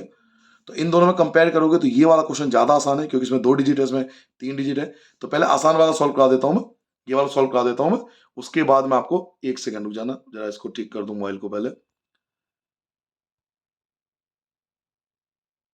जी हाँ, अब ठीक हो गया। चलिए वापस आते हैं। हाँ, मैं आपसे कह रहा था ये वाला ज्यादा आसान है। ये वाला ज्यादा आसान क्यों है कि उसमें 2 डिजिट है और यहाँ 3 डिजिट है। तो इसको पहले सॉल्व कर देता हूँ, फिर मैं आपको ये भी सिखा दूंगा। क्वेश्चन कुछ इस प्रकार से है, 525 की पावर 2x माइनस 3 और 5 की पावर 2x प्लस 3। तो इस टाइप के क्वेश्चन करने का तरीका ये होता है बच्चों कि ना मैं दोनों सेम करना होता है, ये दोनों सेम चाहिए, एक जैसा चाहिए। तो 25 ना 5 का स्क्वायर होता है, हम सबको पता है कि किसका स्क्वायर है, ये 5 का स्क्वायर है ना, ये जो है वो 5 का स्क्वायर है। 5 का स्क्वायर मतलब 2 से मल्टीप्लाई कर दो, यहां लिख दो 5, और 5 का स्क्वायर होता है तो 2 से मल्टीप्लाई कर दो, तो 4x माइनस का 6 आ जाएगा, क्योंकि हमने 2 से मल्टीप्लाई कर दिया, ये एज इट इज। अब जब दोनों तरफ कंपेयर करोगे तो 5 से 5 कैंसिल, काटना नहीं है, कंपेरिजन है, ये काटते नहीं है, कंपेरिजन कर रहे हैं, तो 5 5 हटा दो, तो यहां बचेगा 4x माइनस 6 और यहां बचेगा 2x प्लस 3। अब x वाला एक तरफ कर लो, 4x के नीचे 4x, ये आपका माइनस का 2x हो जाएगा, 3 के नीचे 3, ये माइनस का प्लस हो गया। अब आप 4x में से 2x माइनस करोगे तो 2x हो जाएगा, 3 और 6 को ऐड करोगे 9 हो गया, तो x की वैल्यू क्या आ गया 9 अपॉन में 2, तो ये आपका रिक्वायर्ड आंसर आ जाएगा। ठीक है, देख लो कैसे करा है। तो ये वाला पार्ट ज्यादा आसान है, वो 3 डिजिट वाला थोड़ा सा डिफिकल्ट है, बट मैं आपको वो भी सिखा देता हूँ कि पेपर में कैसे करते हैं। आइए अब अगला 3 डिजिट की संख्या है, यहाँ पर देख सकते हो आप, थोड़ा जगह भी ज्यादा चाहिए, तो चलो यहाँ पे जगह है मेरे पास, कर लेता हूँ यहाँ पर।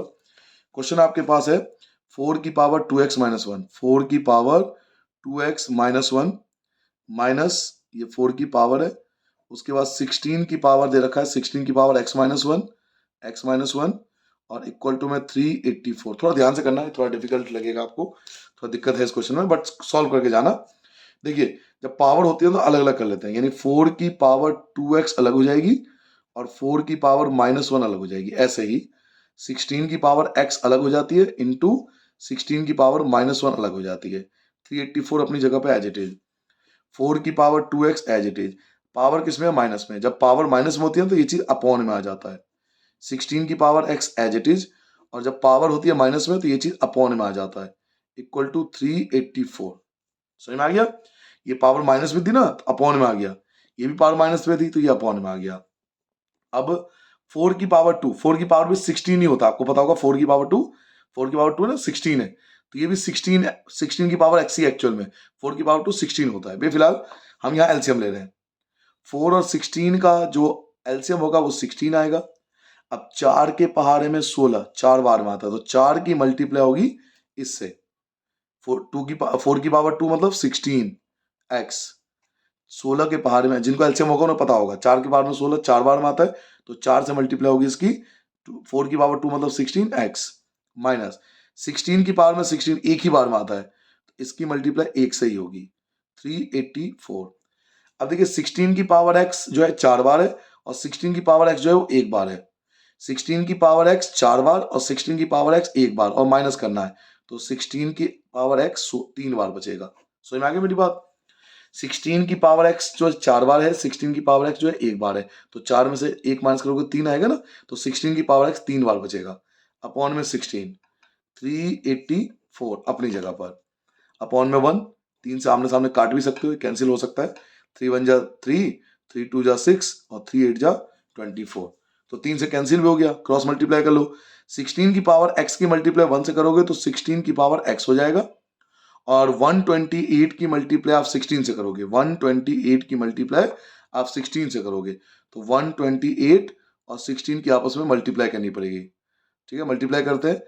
48 4 बच गया, 6 2 जा 12 और 4 16, 1 बचेगा, 6 1 जा 6 और 7, और ये आ जाएगा आपका 8 2 1, तो 8 4 और ये आ गया 0 2, तो ये आ गया 2048, ये आ जाएगा टोटल। ठीक है बेटा।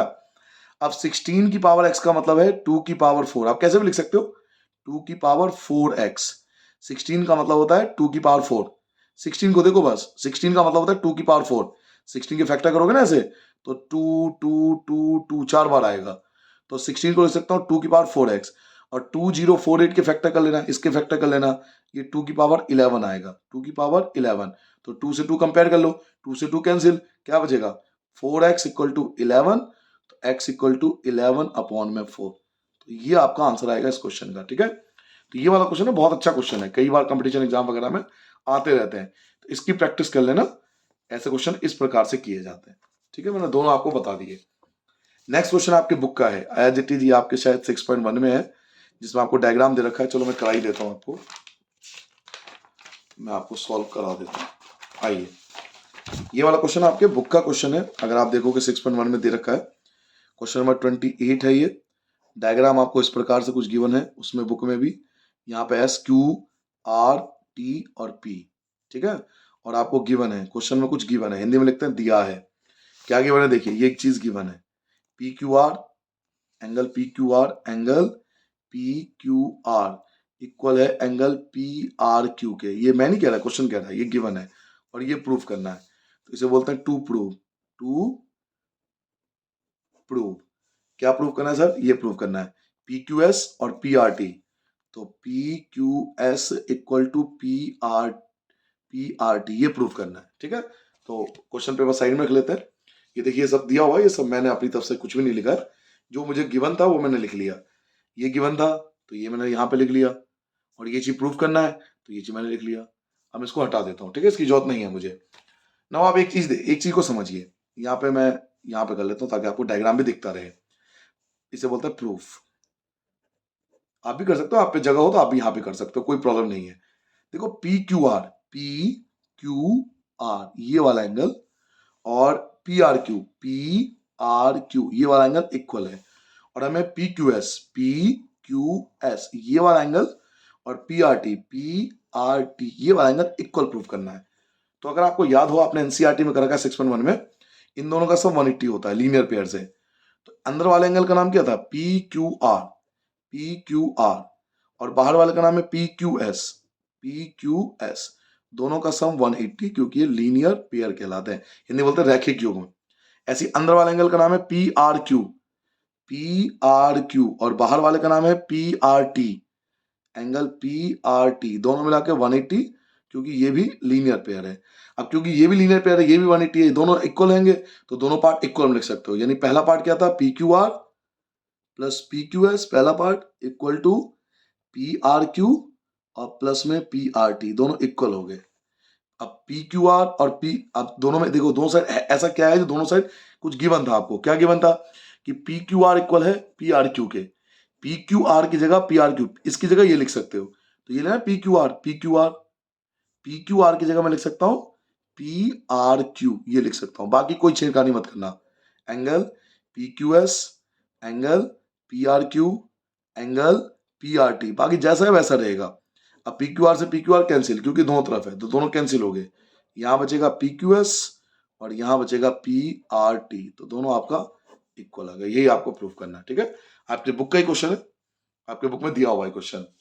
नाउ अगला क्वेश्चन देखिए, नेक्स्ट क्वेश्चन इसके और में है, और में दे रखा है ये वाला डायग्राम, बहुत अच्छा क्वेश्चन है, ये बहुत बार मैं देख चुका हूँ आपके 9th क्लास के पेपर में, अलग अलग ईयर में, ये बहुत अच्छा क्वेश्चन है।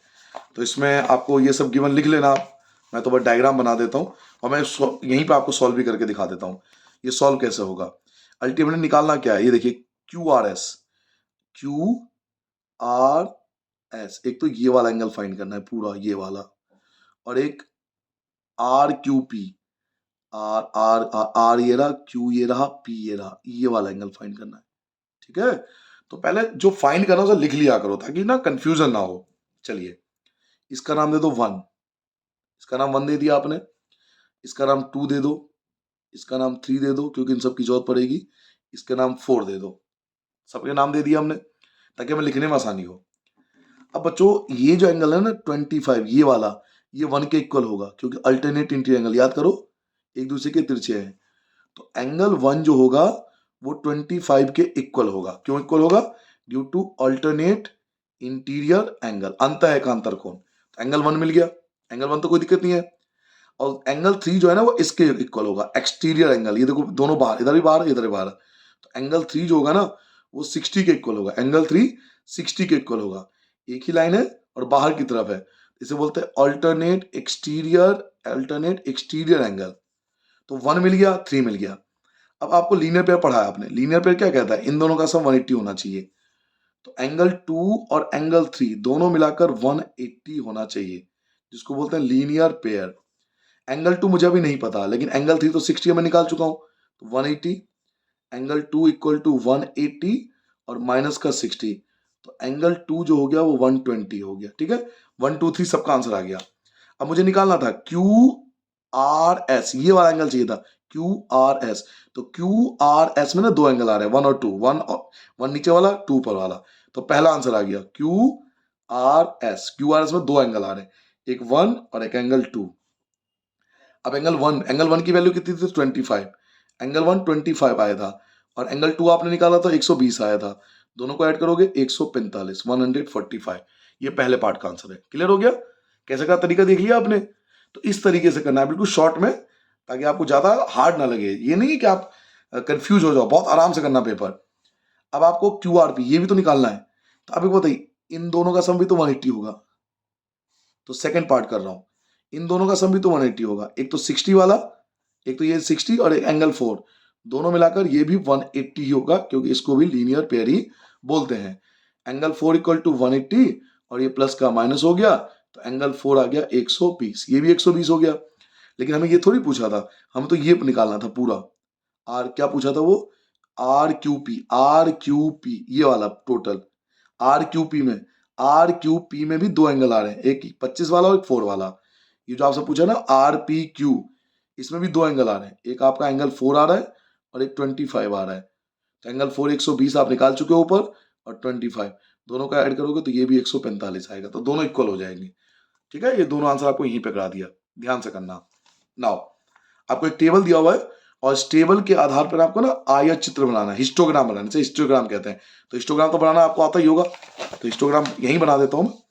आप स्केल से बनाना, स्केल पेंसिल रबर कटर सबका इस्तेमाल करना, ये ऐसे बनाते हैं हिस्टोग्राम। पहले लिखा है ओवर, तो यहां लिखेंगे ओवर बिल्कुल तरीके से। यहाँ रन स्कोर, तो यहाँ रन स्कोर जो है वही आएगा। ठीक है, शुरुआत है 0 से लेकर 50 तक, तो 0 एक एक सेंटीमीटर गैप लेना, 10 20 30 40 और 50। यहाँ सबसे छोटा नंबर जो है वो आपका 35 और सबसे बड़ा 60, तो यहाँ भी 10 का ही गैप ले लो, 10 20 30 40 50 60। ठीक है, 0 से 10 में 42 है, 0 से 10 में 42, तो 0 से 10 ये रहा, 42 होगा 40 से थोड़ा सा ऊपर, ये हो गया 42, यहां लिख दिया करो। 10 से 20, 10 से 20 ये है और इसकी वैल्यू है 56, 56 का है, तो 50 और 60 के बीच में, तो 50 और 60 के बीच में ये आ गया 56। ठीक है, नाउ अगला है 20 से 30, 20 से 30 में 35, 35 का आएगा 30 और 40 के बिल्कुल बीचों बीच, ये हो गया 35। 30 से 40, 30 से 40 के बीच में 60, 60 कहाँ है तो टॉप पे, एकदम टॉप पे जाएंगे और ये आ जाएगा आपका 60। और 40 से 50, 40 से 50 ये रहा, 40 से 50 के बीच में 40, तो 40 कहाँ है तो 40 ये रहा, इसके सीध में जाएंगे, ये बना दिया, तो ये बन गया हिस्टोग्राम। ये आपका बन गया हिस्टोग्राम। ऐसे बनाना होता है हिस्टोग्राम, हल्का सा डिजाइन दे देना, ठीक है। जरूरी पेपर में आपको ग्राफ पेपर मिले, ये आप कॉपी स्केल से बना सकते हो, पेंसिल से। ग्राफ पेपर की ना इंतजार मत करना, पेपर में मिल जाए तो ठीक, बना आप ऐसे ही बना सकते हो, नंबर पूरे मिलते हैं। और इसमें ना यूनिट लिख सकते हो। आपने कितने गैप लिया, 10-10 का गैप लिया, तो स्केल बोलते हैं इसको, इसको स्केल बोलते हैं कि 1 सेंटीमीटर बराबर 10, 10 का गैप लिया ना आपने, तो इधर वाला मेन देखा करो, इसे छोड़ भी तो इधर वाले को देखा करो मेन। तो यहाँ भी 10 का ही गैप लिया, तो 1 सेंटीमीटर बराबर 10, ठीक है, ये स्केल लिख देना। नाउ 29 के बाद 30 आते हैं।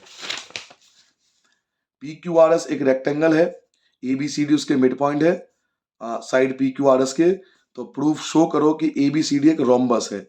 अब ये वाला क्वेश्चन एज इट इज आपके ना 8.2 में दिया हुआ है, 8.2 का शायद क्वेश्चन नंबर 1 या 2 है, शायद 2 या 3 है, आप जाके देखना।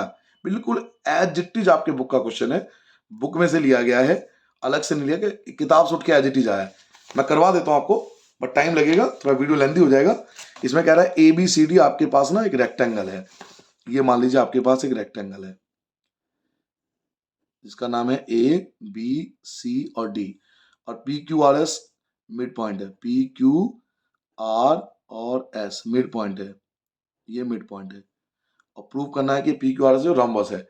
तो रोम्बस प्रूफ करने के लिए ना, इसको रोम्बस प्रूफ करने के लिए पहले आपको पैरेललोग्राम प्रूफ करना पड़ेगा मिड पॉइंट थ्योरम से, ऐसे ये आपको कंस्ट्रक्शन करनी पड़ेगी। याद आ गया हो कुछ बच्चों को, याद आ गया ना, बुक में दे रखा है क्वेश्चन ये। तो सबसे पहले गिवन लिखोगे, हिंदी में लिखेंगे दिया है, क्या दिया हुआ है कि A B C D is a rectangle, Hindi में लिखेंगे ए बी सी डी एक आयत है। फिर इसके 4 मिड पॉइंट है, P Q R S R, P Q R S R midpoint, P Q R S मध्य बिंदु है। फिर आएगा टू प्रूव, क्या प्रूव करना है, हिंदी में लिखेंगे सिद्ध करना है, सिद्ध करना है कि P Q R S is a rhombus, हमें रोम्बस प्रूफ करना है, समचतुर्भुज, हिंदी में लिखेंगे पी क्यू आर एस समचतुर्भुज है। फिर आएगा कंस्ट्रक्शन, हमने कंस्ट्रक्शन भी करी है, एक रचना भी करी है, हिंदी में लिखते हैं रचना। कंस्ट्रक्शन क्या करी, ए को सी से ज्वाइन किया है, तो यहाँ लिखेंगे ज्वाइन ए सी। अब आएगा प्रूफ, तो प्रूफ उत्पत्ति, हमें प्रूफ कराऊंगा आपको, ठीक है। तो प्रूफ करा देता हूँ, प्रूफ कैसे होता है देखिए। सबसे पहले क्या करते हैं, तो शॉर्ट में कराऊंगा ताकि आपका टाइम बचे, क्योंकि 3 नंबर में, 5 नंबर में होता तो सब कुछ लिखते, बट यहाँ पे 3 नंबर का है तो कोशिश करें शॉर्ट में। देखिए इसमें क्या करते हैं कि एक बार ट्रायंगल लेते हैं ऊपर वाला, ये ट्रायंगल लेंगे ऊपर वाला, ये ट्रायंगल ऊपर वाला, तो यहाँ पे S, S is the mid point of, S is the mid point of A D, याद आ गया होगा आपको, एस जो है ए डी का मध्य बिंदु है, हिंदी में बोल रहा हूं मैं। यहाँ पे R, R is the mid point of D C, R D C का मध्य बिंदु है। तो हमने थ्योरम पढ़ी है, by mid point theorem. Mid point theorem क्या कहता है कि अगर दो मिड पॉइंट हो तो ये जो छोटी वाली लाइन है यानी एस आर, ये पैरेलल होगा बड़ी वाली लाइन के ए सी के, और छोटी वाली लाइन यानी एस आर हाफ होगा किसका, बड़ी वाली का, ए सी का। ये हो गया पहला पार्ट। अब नीचे वाला ट्रायंगल लेंगे, जिन बच्चों ने ऑफलाइन क्लास दे रखी होगी उन्हें पता होगा। अब नीचे वाला ट्रायंगल लेंगे, अब पी पे आएंगे, तो P is the mid point of A B, P mid point है ए बी का। फिर Q पे देखो, तो Q is the mid point of B C, Hindi में लिखेंगे P ए बी का मध्य बिंदु है, Q बी सी का मध्य बिंदु है। फिर वही कहानी, bye mid point theorem, mid point theorem, mid point theorem क्या कहती है कि अगर दो मिड पॉइंट हो तो छोटे वाली लाइन यानी पी क्यू पैरेलल होगा बड़ी वाली के, और छोटी वाली लाइन यानी पी क्यू हाफ होगा ए सी का। ये हो गया सेकेंड पार्ट। अब फर्स्ट और सेकंड को ध्यान से देखो, अगर फर्स्ट और सेकंड को ध्यान से देखोगे तो ए सी यहाँ भी है, ए सी यहाँ भी है, तो यहाँ क्या बचा, एस आर पैरेलल हो गया पी क्यू के। दूसरा देखो, 1/2 ए सी यहाँ भी है, 1/2 ए सी यहाँ भी है, 1/2 ए सी यहाँ भी है, तो 1/2 ए सी से 1/2 ए सी कैंसिल हो गया, क्या बचा, S R equal to P Q.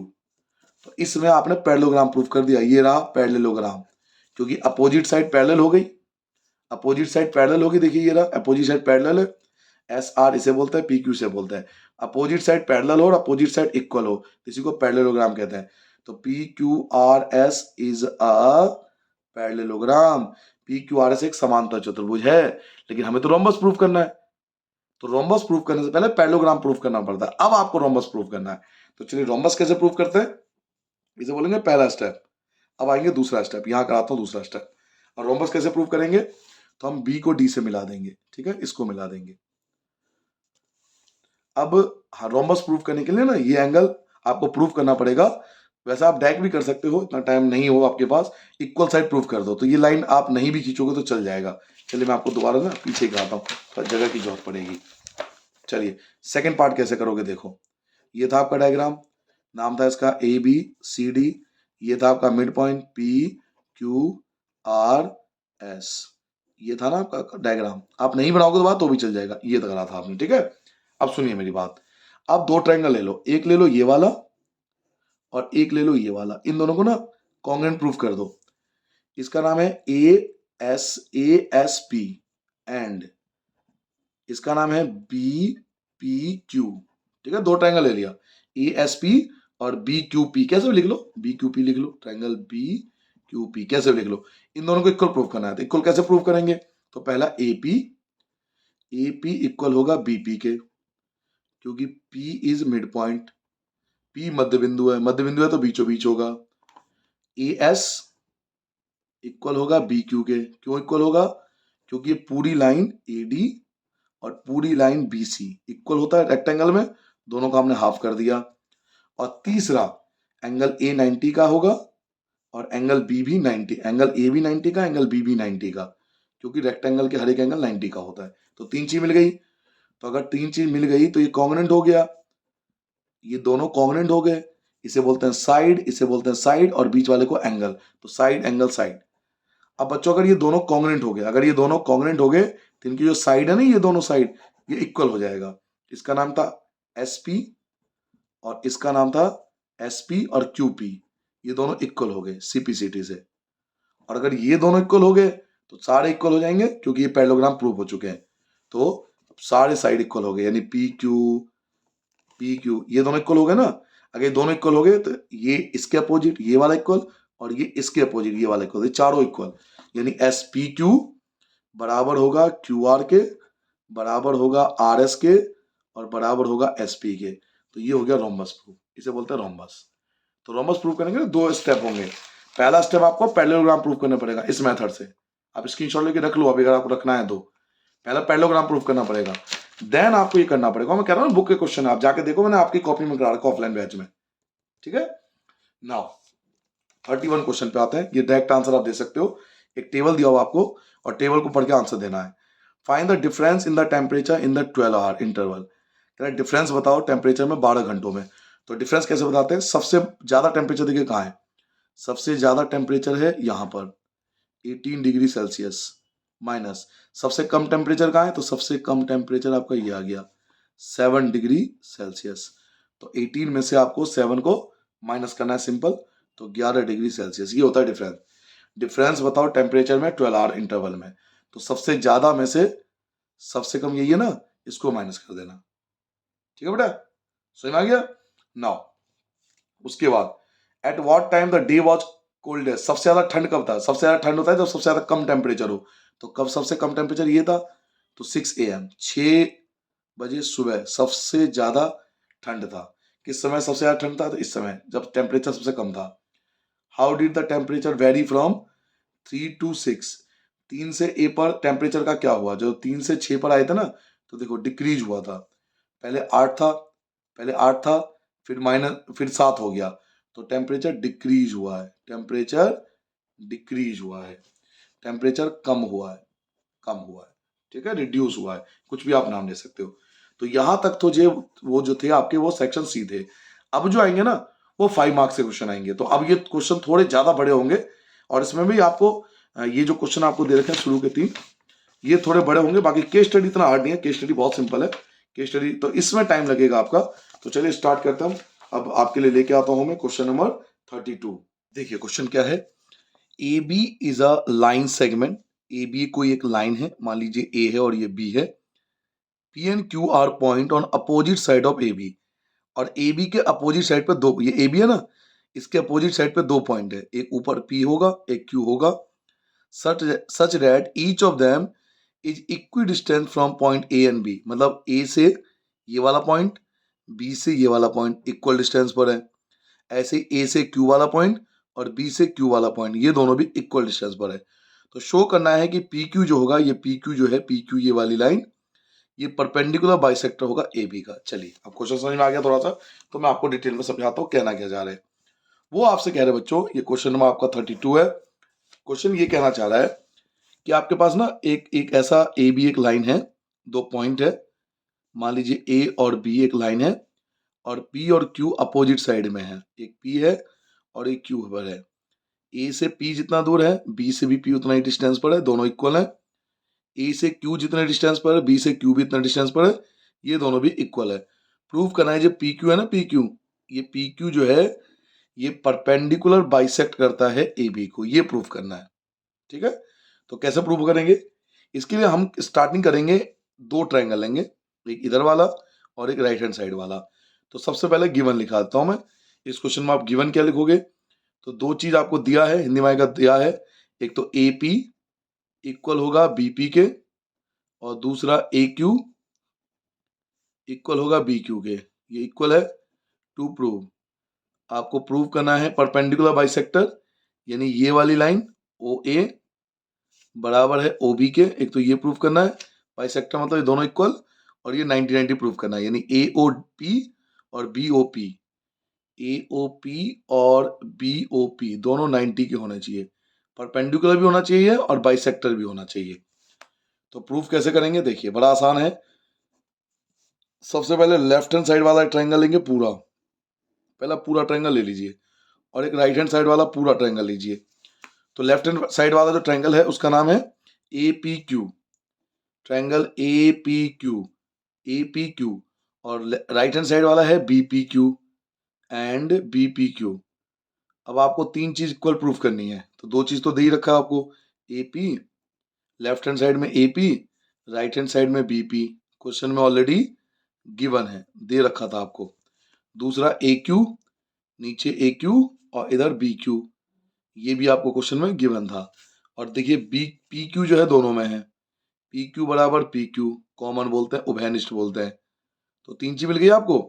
अगर ये तीनों चीज इक्वल है, ये इसके इक्वल है, ये इसके इक्वल है और ये कॉमन है, तो अगर तीनों चीज इक्वल हो गई तो इसका मतलब क्या है कि दोनों कॉन्ग्रुएंट है। Triangle A P Q left hand side वाला, ए पी क्यू मतलब लेफ्ट हैंड साइड वाला, A P Q left hand side वाला और B P Q right hand side वाला, दोनों कॉन्ग्रुएंट हो गए। ए पी क्यू कॉन्ग्रुएंट हो गया आपके बी पी क्यू के, साइड साइड साइड से। और बच्चों अगर ये दोनों कॉन्ग्रुएंट है, अगर ये दोनों कॉन्ग्रुएंट है तो ये दोनों एंगल इक्वल होंगे, ये एंगल 1 और एंगल 2 ये दोनों इक्वल होंगे, क्योंकि आपने इधर वाला ट्रायंगल और इधर वाला कॉन्ग्रुएंट प्रूव कराया, तो इनका एंगल भी इक्वल होंगे। अब आप दो छोटे ट्रायंगल ले लो, ये छोटे छोटे वाले पार्ट, तो फिर से शुरू होंगे। एक का नाम है पी ओ ए, एक का नाम है पी ओ ए और एक का नाम है पी ओ बी, इनको भी कॉन्ग्रुएंट प्रूव करेंगे। ठीक है, दो ट्रायंगल लेंगे, तो ये वाला और ये वाला। तो फिर से वही ए पी, लेफ्ट में ए पी, राइट में बी पी, एंगल 1 एंगल 2 अभी प्रूव किया था, एंगल 1 एंगल 2 सीपीसीटी से प्रूव हुआ था पहले पार्ट में, और ये आपको ऑलरेडी क्वेश्चन में गिवन है। और देखिए पीओ दोनों में आ रहा है, पीओ इक्वल टू पीओ, इसे बोलेंगे कॉमन, क्योंकि दोनों में आ रहा है। ठीक है, तो इन दोनों को कॉन्ग्रुएंट प्रूफ करेंगे, ऊपर वाले दोनों को।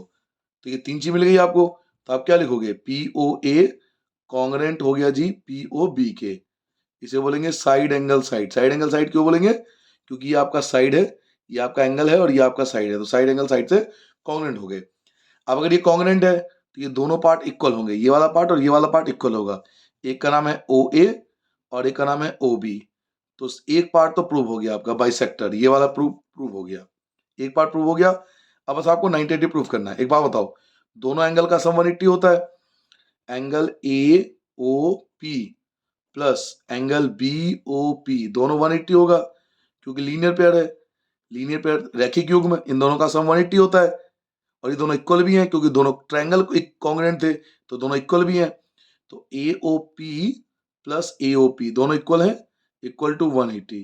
AOP दो बार है तो 2 angle AOP, 2 angle AOP equal to 180, angle AOP equal to 180 और ये 2 आ जाएगा अपॉन में डिवाइड होके 90।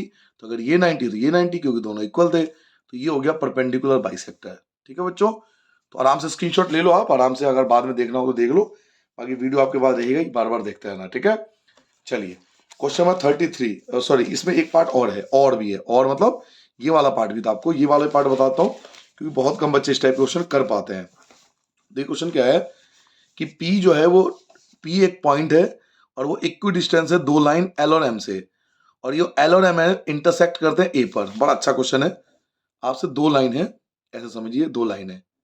ठीक है, एक का नाम L है और एक लाइन का नाम M है।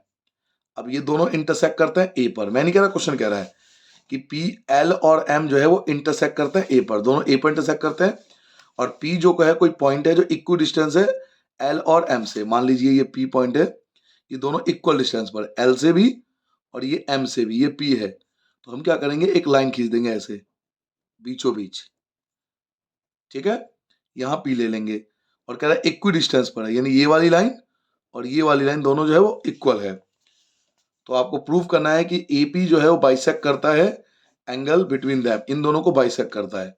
ये AP हो गया, ये हो गया AP। हमें प्रूव करना है कि ये एंगल और ये एंगल इक्वल है। ठीक है, तो चलिए देखिए कैसे प्रूव करेंगे। सबसे पहले लिखेंगे गिवन। गिवन हमें दिया हुआ है कि हमने मान लिया ये वाली लाइन और ये वाली इक्वल है, इसका नाम आप दे दो, कुछ भी नाम दे दो, M दे दो, इसका नाम N दे दो। तो हमें दिया हुआ है MP ऊपर वाला और NP नीचे वाला, दोनों इक्वल है, ये गिवन है। टू प्रूव, हमें प्रूव क्या करना है, सीधी क्या करना है कि ये दोनों एंगल इक्वल है। ऊपर वाले एंगल का नाम है MAP, MAP, और नीचे वाले एंगल का नाम है NAP, NAP, ये इक्वल है। अब यहाँ छोटा सा कंस्ट्रक्शन करेंगे, रचना करेंगे। कंस्ट्रक्शन क्या करेंगे कि आपने जो लाइन खींची है ना दोनों, ये परपेंडिकुलर खींचनी है। ठीक है, परपेंडिकुलर। तो ये जो आपने लाइन खींची है PM जो है वो परपेंडिकुलर है L वाले पे, और PN, ये जो PN है दूसरा, जो PN है दूसरा, ये परपेंडिकुलर है M वाले पे, परपेंडिकुलर है M वाले पे। ठीक है, प्रूफ करना बड़ा आसान है, मैं यहाँ प्रूफ कर देता हूँ आपको, बहुत आसान है प्रूफ करना। देखिए दो ट्रायंगल लेना है, एक ऊपर एक नीचे। ऊपर वाले ट्रायंगल का नाम रख लीजिए MAP, MAP, एंड नीचे वाले ट्रायंगल का नाम होगा तो NAP, NAP। अब तीन चीज आप ढूंढ लीजिए। तो एक चीज देखिए, ये एंगल 90 है, ये भी एंगल 90 है, एंगल M ऊपर और एंगल N नीचे, ये दोनों कितने के थे, तो 90 के थे।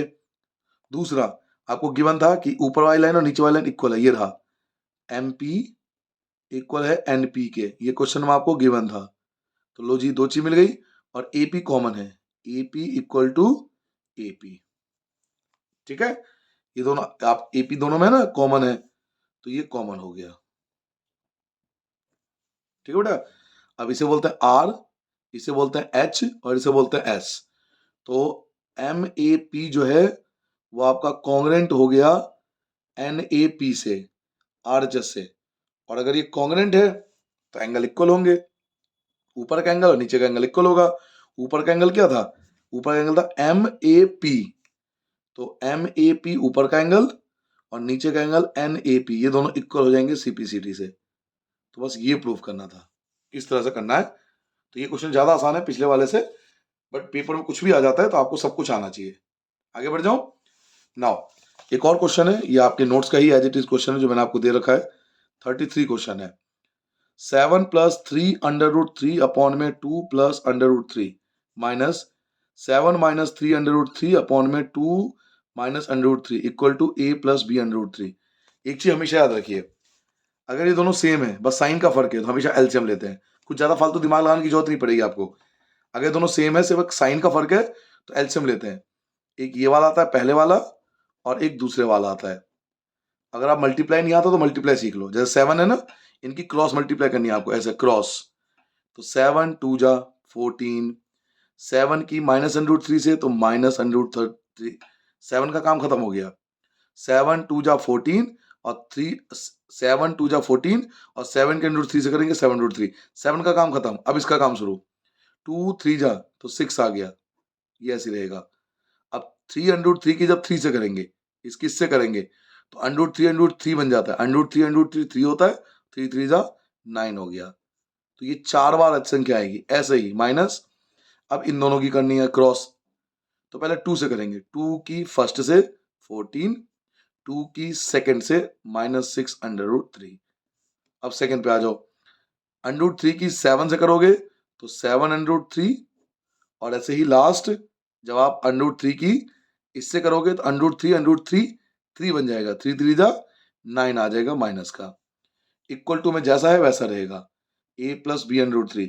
इसकी बार बार प्रैक्टिस करना। मोस्टली बच्चों को यहाँ दिक्कत आती है, तो ये बार बार प्रैक्टिस से आएगा। ये नहीं कि एक बार देख लिया और आपको आ जाएगा।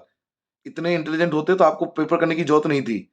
ये बात समझिए, हर बच्चे को समझना जरूरी है कि आपको ये प्रैक्टिस से आएगी। क्रॉस मल्टीप्लाई हमें भी प्रैक्टिस आई, आपको भी प्रैक्टिस आएगी, और हर इंसान प्रैक्टिस करके ही सीखता है सब चीजें। तो इसकी बार बार प्रैक्टिस कीजिए। अब क्या करेंगे, ब्रैकेट को तोड़ देंगे। 14 माइनस 7√3 प्लस का 6√3 प्लस का 9। अब इन सब ब्रैकेट पे जब माइनस है तो सबके साइन चेंज हो जाएंगे। माइनस का 14, ये माइनस है तो प्लस हो जाएगा। अब ये प्लस है तो माइनस हो जाएगा, फिर ये माइनस है तो प्लस हो जाएगा, सबके साइन चेंज हो जाएंगे। अपॉन में यहाँ फॉर्मूला लग जाएगा a प्लस बी और a माइनस बी का, जो कि होता है a² माइनस का b²। इक्वल टू में जैसा है वैसा रहेगा, कुछ चेंज नहीं करना आपको। आगे बढ़ जाए। 14 प्लस का 14 माइनस का, ये दोनों कैंसिल हो गए। ठीक है, अब देखिए 7√3 और 7√3 दोनों माइनस के हैं, ये दोनों माइनस के हैं। दिख रहा है आपको, दोनों माइनस के हैं। तो -7 -14 √3। ऐसे ही 6√3 और 6√3 दोनों प्लस के हैं, तो 12√3। 9 और 9 दोनों प्लस के हैं, तो +18।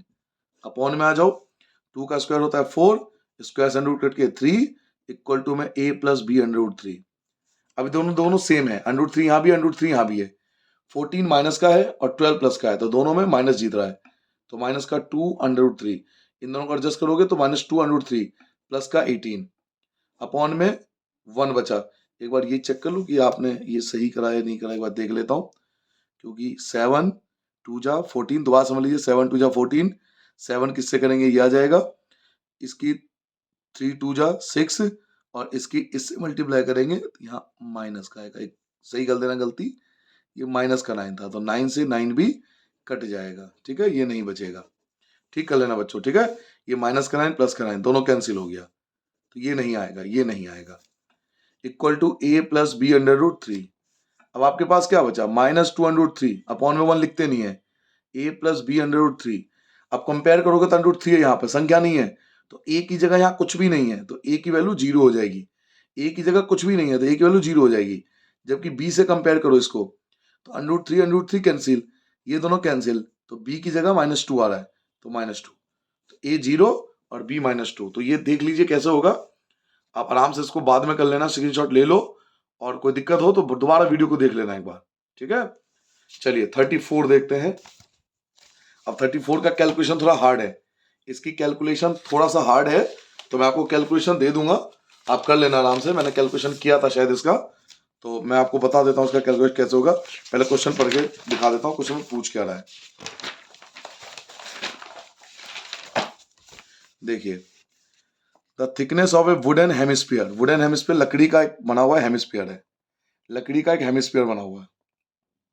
ये देखिए बाउल है जो 1.4 सेंटीमीटर इसका थिकनेस है। थिकनेस होता है इसकी चौड़ाई, ये वाली, ये थिकनेस हो गई इसकी, ये 1.4 सेंटीमीटर इसकी थिकनेस है, 1.4 इसकी थिकनेस है। और आगे आपसे कह रहा है कि अंदर का रेडियस 3.5 है, ये होता है अंदर का रेडियस। तो दो रेडियस हो जाते हैं, ऐसे क्वेश्चन होंगे, दो रेडियस होते हैं अगर आपने एनसीईआरटी करा हो तो।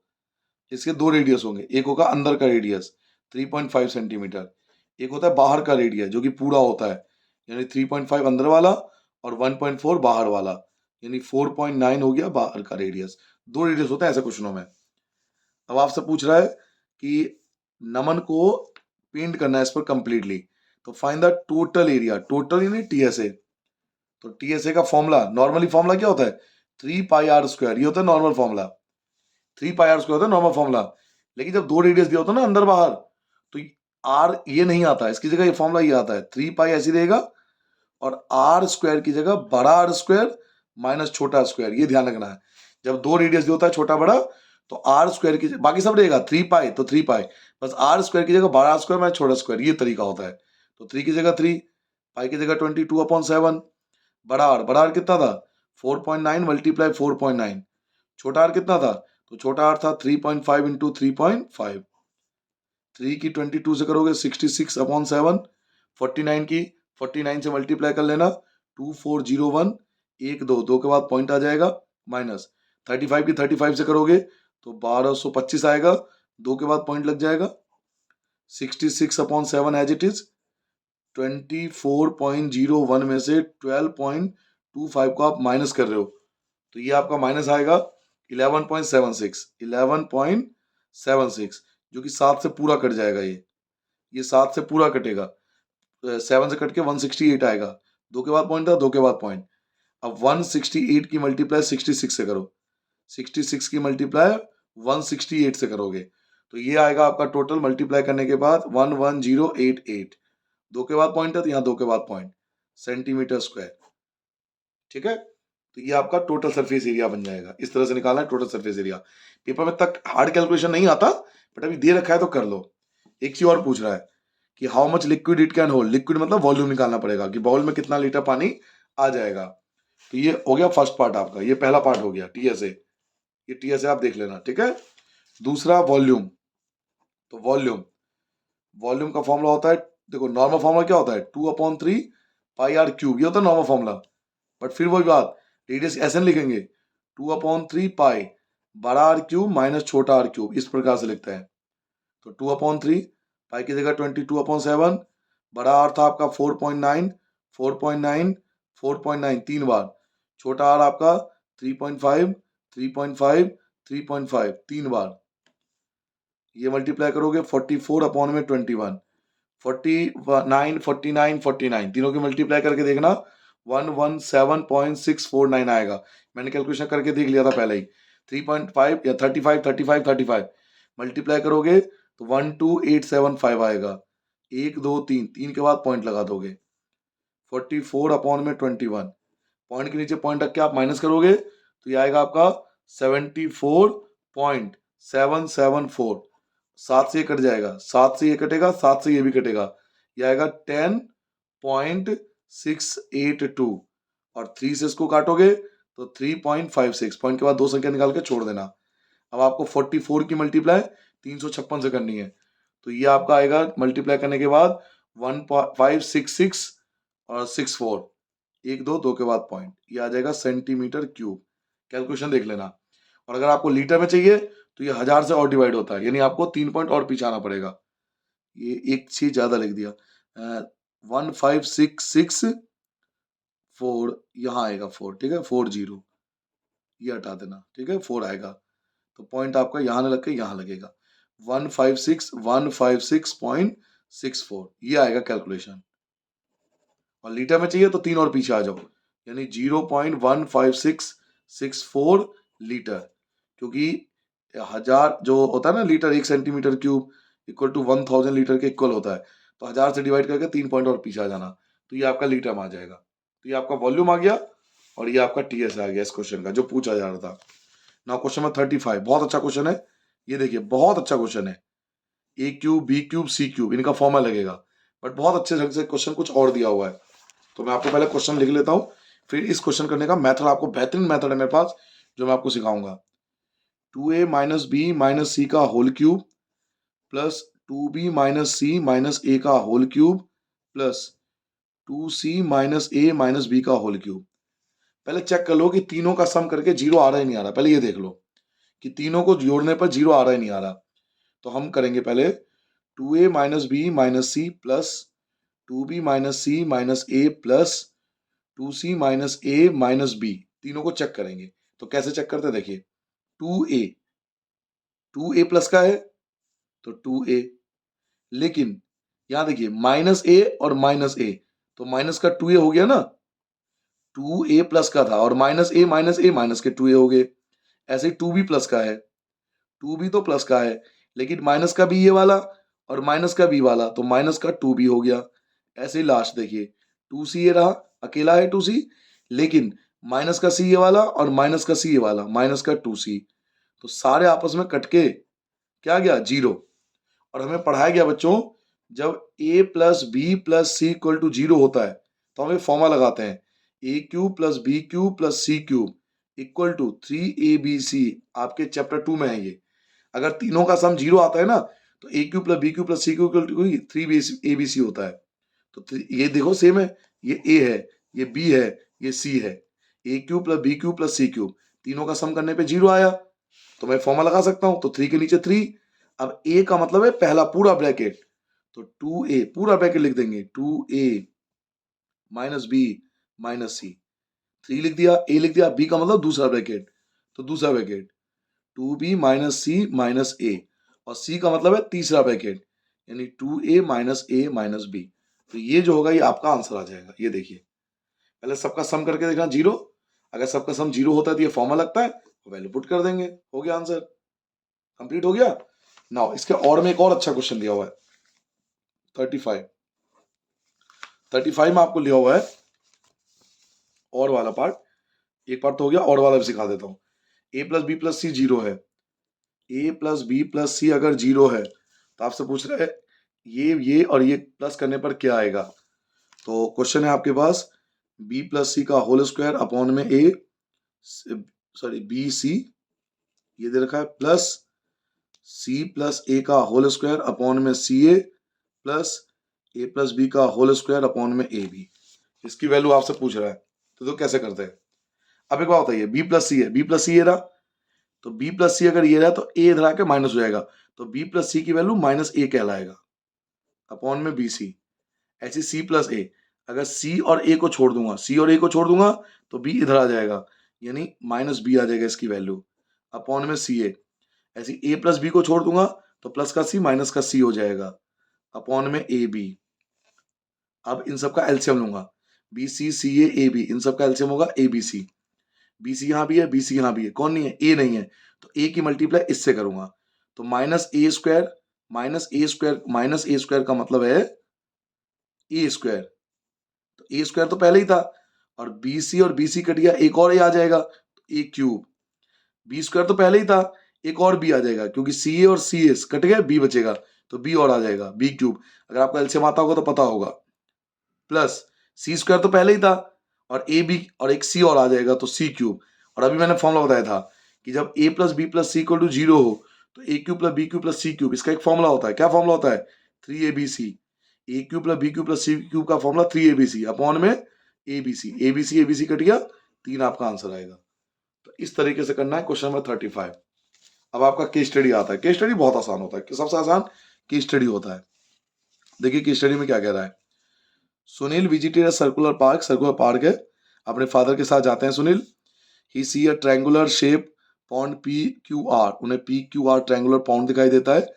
And also observe that 3 shops are situated at P Q R, P पर एक दुकान है, क्यू पर एक दुकान है, आर पे एक दुकान है, ऐसे दुकान है जो फिगर में दिया हुआ है, ठीक है, जहां से उसे कुछ फूड आइटम खरीदना है अपने नीड के लिए। Distance between shop P and Q is 8, P और क्यू के बीच का डिस्टेंस 8 है। And the shop between P and R, P और आर के बीच का डिस्टेंस 6 है, ये 6 मीटर है, ये 8 मीटर है। और एस जो है वो कोई पॉइंट है, Sunil is standing with his father, जहां सुनील खड़े हैं। ये हो गया क्वेश्चन। ये 3 शॉप है, ये सुनील है, इनका डिस्टेंस 8 है, इसका डिस्टेंस 6 है, वगैरह दे रखा है। अब आपसे पहला पूछ रहा है what is the measure of Q S R, Q S R, कह रहे इसकी वैल्यू क्या होगी, तो इसकी वैल्यू होगी 90। कितनी होगी, 90, क्योंकि ये सेमी सर्कल में देखो डायमीटर है, और हमारे बुक में थ्योरम है कि जो सेमी सर्कल में एंगल बनता है वो राइट एंगल होता है, इसे बोलते हैं angle in semi circle, angle in semi circle. Hindi में बोल देता हूं, लिख लेना, अर्धवृत्त में बना कोण, अर्धवृत्त में बना कोण, अर्धवृत्त में बना कोण 90 डिग्री होता है, तो ये 90 डिग्री हो गया, ठीक है, पहला आंसर आ गया। Find the length of the longest code, longest code इसे बोलते हैं, इसे बोलते हैं लॉन्गेस्ट कोड, और ये हाइपोटेनियस भी होता है, 90 के सामने हाइपोटेनियस। तो हाइपोटेनियस का फॉर्मूला लगा देंगे यहाँ पे, perpendicular square plus base square, ये होता है फॉर्मूला। परपेंडिकुलर किसी एक को रख लो, तो 8 इंटू 8 स्क्वायर है इसलिए, प्लस बेस दूसरे को रख लो तो 6 इंटू 6। अब 8 इंटू 8 64 होता है, 6 इंटू 6 36 होता है, दोनों का ऐड करोगे 100, 100 किसका स्क्वायर होता है तो 10 का, तो 10 मीटर, यानी ये आ जाएगा 10 मीटर आपका। ठीक है, हाइपोटेनस के फॉर्मूले से 10 मीटर आ जाएगा। ये आ गया सेकंड पार्ट, दो पार्ट हो गए। अब प्रूफ कीजिए, प्रूव डैट कि आपका क्यू पी आर जो है वो राइट एंगल है। पहले क्यू पी आर ढूंढ लेते हैं। देखिए क्यू पी आर कहाँ है, क्यू पी आर हमें प्रूव करना है ये राइट एंगल है। ठीक है, तो राइट एंगल देखो तीसरा पार्ट करा रहा हूँ, तीसरा पार्ट में यहाँ करा देता हूँ आपको। केस स्टडी बहुत सिंपल होती है, आप उसी वहीं पर आंसर कर सकते हो। ये एक साइक्लिक क्वाड्रिलेटरल है, P Q R S is a cyclic quadrilateral. Cyclic quadrilateral होता है जब सर्कल के अंदर क्वाड्रिलेटर बन रहा हो, तो ये साइक्लिक क्वाड्रिलेटरल है, हिंदी में बोलते हैं चक्रीय चतुर्भुज। और साइक्लिक कोऑर्डिनेटर में आमने सामने का एंगल मिला के 180 होता है। एंगल पी और एंगल एस दोनों मिला के 180 होगा। एंगल पी मुझे नहीं पता, लेकिन एंगल एस तो 90 था ना, angle in the semicircle equal to 180। तो angle P equal to plus का 90 माइनस करोगे, 180 में से 90 माइनस करोगे 90, तो हो गया तीसरा पार्ट। लिखिए, ये था पहला पार्ट, ये था आपका सेकंड पार्ट, और ये आपका हो गया तीसरा पार्ट। तीनों पार्ट हो गए। और वाला भी करा देता हूं। देखिए और वाला कैसे होगा, पी क्यू आर, अब पहले ढूंढिए पी क्यू आर कहाँ है, तो पी क्यू आर एक ये वाला एंगल, दूसरा P R Q, P R Q एक ये वाला एंगल, और तीसरा Q S R, Q S R ये वाला एंगल। अब ये कितना था 90, अब ये 90 है, और तो इसकी जगह ये रख सकता हूं। देखिए मैं यहाँ पे बताता हूँ, पी क्यू आर की जगह P Q R, P R Q की जगह पी आर क्यू, और क्या लिखा हुआ है क्यू एस आर, लिखा है ना क्यू एस आर। मैं क्यू एस आर की जगह, ये 90 था ना, इसकी जगह इसे लिख सकता हूं, क्योंकि ये भी 90 है, ये भी तो 90 था, तो मैं इसे भी लिख सकता हूं, इसको भी लिख सकता हूं। समझ रहे हो मेरी बात को, इसकी जगह ये लिख सकता हूं, इसकी जगह ये लिख सकता हूं, दोनों लिख सकता हूं। तो मैं आपको कॉपी भी समझा देता हूं, अब ऐसे समझ लीजिए, यही हो जाएगा, इतना बहुत है। ये और वाला समझा रहा हूं। देखो ये वाला जो एंगल है पी क्यू आर, ये वाला angle P Q R, plus ये वाला angle P R Q, P R Q, और एक ऊपर वाला angle Q P R, Q P are, ये तीनों मिला के 180 होता है, क्योंकि angle sum property, angle sum property याद कीजिए, एंगल सम प्रॉपर्टी, एक ट्रायंगल है, तीनों का 180 होता है। अब पी क्यू आर की जगह पी क्यू आर रहने दो, पी आर क्यू की जगह पी आर क्यू रहने दो। क्यू पी आर कितना था 90 था, ये 90 था, तो इसकी जगह मैं ये लिख सकता हूँ Q S R, Q S R, इसकी जगह ये लिखना है बस, तो आ गया 180, हो गया आंसर।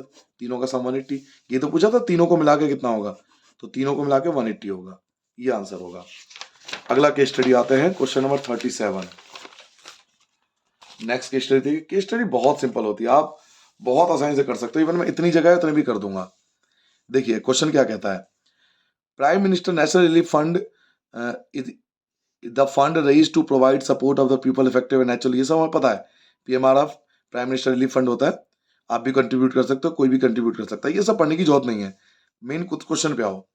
टू फ्रेंड है शालू और गीतिका, ऐसा क्वेश्चन है ना आपके बुक में, जो 4.4 या 4.3 में, सॉरी 4.3 का देखना आप, क्वेश्चन आपके बुक में दे रखा है। शालू और गीतिका दोनों मिलकर 200 रुपये देते हैं प्राइम मिनिस्टर रिलीफ फंड में। इनका इक्वेशन दे रखा है, इक्वेशन क्या है, X plus Y equal to 100। इसमें आप ये मान लीजिए कि शालू एक्स ले लिया, एक्स रुपीज दे रही है, और गीतिका वाई रुपीज दे रही है, दोनों मिला के 100 रुपये। अब आपसे कह रहा है कि इस इक्वेशन को X plus Y equal to 100 को इस फॉर्म में एक्सप्रेस करो। तो देखिए पहले पार्ट का answer X plus Y equal to 200 है, और हमें एक्सप्रेस करना है A X plus B Y plus C के फॉर्म में इसको, तो कुछ नहीं करना है, इसको इधर लाना है, तो X plus Y minus 200 equal to 0 हो गया पहले पार्ट का आंसर। ये हो गया पहले पार्ट का आंसर, बस प्लस का 200 माइनस हो जाएगा, बस हो गया आंसर। तो ये पहले पार्ट का आंसर। यदि शालू 150 रुपए देती है, कह रहा है अगर शालू 150 रुपए, देखिए इक्वेशन क्या था, X plus Y equal to 200, Shalu Shalu जो देती है वो 150 रुपए, शालू को हमने एक्स माना था, उसने 150 रुपए दिया, तो गीतिका कितनी देगी भाई, एक्स की जगह 150 रख दो ना, 50 रुपए आ जाएगा। ये तो कॉमन सी बात है, 200 रुपए में 150 ये देगा, तो दूसरे का 50 रुपये तो आएगा। दूसरे पार्ट का आंसर हो गया। कह रहे दो सोल्यूशन बताओ, 2 सोल्यूशन बताओ इसके, तो कोई भी 2 सोल्यूशन निकाल लो। तीसरे पार्ट का आंसर बता रहा हूँ, x plus Y equal to 200। कोई भी दो सोल्यूशन निकाल लो। तो मैंने लेट वाई की जगह 0 रख लिया और लेट वाई की जगह 100 रख दिया। कुछ भी रख सकता हूँ, दो सोल्यूशन निकाल ले। तो x की जगह x, y की जगह 0 equal to 200, x equal to plus का हो जाएगा माइनस, तो 200 में से 0 घटाओगे तो 200 ही तो आएगा। तो पहला आंसर x प्लस वाई की जगह 100 equal to 200, x equal to 100 हो जाएगा माइनस, तो 100 आएगा। 200 में से 100 घटाओगे तो 100 आ जाएगा। तो दो सोल्यूशन ये हो गए। अब कह रहे हैं इसका आलेख खींचिए, ग्राफ बनाना है इसका। तो ग्राफ के लिए आपको पता है 3 आंसर निकालने पड़ते हैं। ग्राफ के लिए 3 आंसर निकालने पड़ते हैं। तो एक और आंसर निकाल लो। देखिए ग्राफ में इसी में समझा, और है ना, और तो दो आंसर तो यही हो गए। एक और आंसर बताता हूँ, एक और आंसर यहाँ निकाल लेता हूँ कि लेट, हमने मान लिया y इक्वल टू 200, कुछ भी मान सकते हो, कैसे भी कर सकते हो। अब x तो x था, y की जगह 200 equal to 200, x equal to 200 plus का है ना, इधर आके माइनस हो जाएगा। तो 200 में से 200 माइनस करोगे 0 हो जाएगा। तो 3 आंसर आ गए। फिर एक टेबल बनता है, x और y ऐसे बन के बॉक्स। आपने y को 0 माना था, आपने y को 100 माना था, आपने y को 200 माना था। जब आपने 0 माना तो x की वैल्यू 200 आई थी। जब आपने 100 माना था तो 100 आया था। जब आपने 200 माना था तभी 0 आया था। अब इसका ग्राफ ड्रॉ करना है, तो ग्राफ ड्रॉ कर लो। ग्राफ सिंपल ऐसे ग्राफ ड्रॉ कर लेना। ये लो, इतने से यहाँ ग्राफ आ भी जाएगा। ये x हो गया, ये x डैश हो गया, y हो गया, y डैश हो गया। यहाँ 0, यहाँ लेना 100, यहाँ लेना 200, यहाँ लेना 100, यहाँ लेना 200। अब यहाँ पे ग्राफ ड्रॉ हो जाएगा। 200 के सामने 0, तो 200 के सामने 0, ये होगा पहला पॉइंट।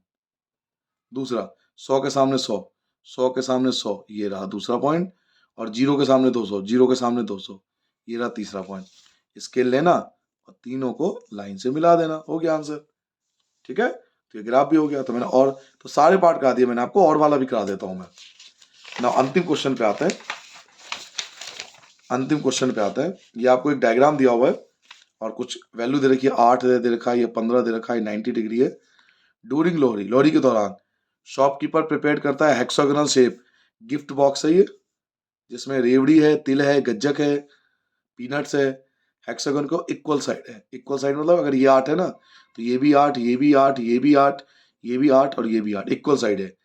रेवड़ी जो है वो ACE में है, तो ACE कहाँ है, ACE, यहाँ पर रेवड़ी है।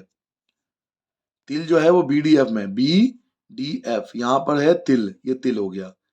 गज्जक जो है वो ABE में है, तो गज्जक ABE, ये गज्जक है।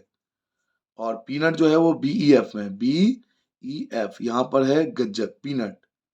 ठीक है, यहाँ पीनट है। और बॉक्स को डिवाइड किया गया है, जो आपको दिख रहा है यहाँ पर। अब पहला पार्ट आपसे पूछिए क्या पूछ रहा है। Find the length of the partition of गज्जक एंड पीनट।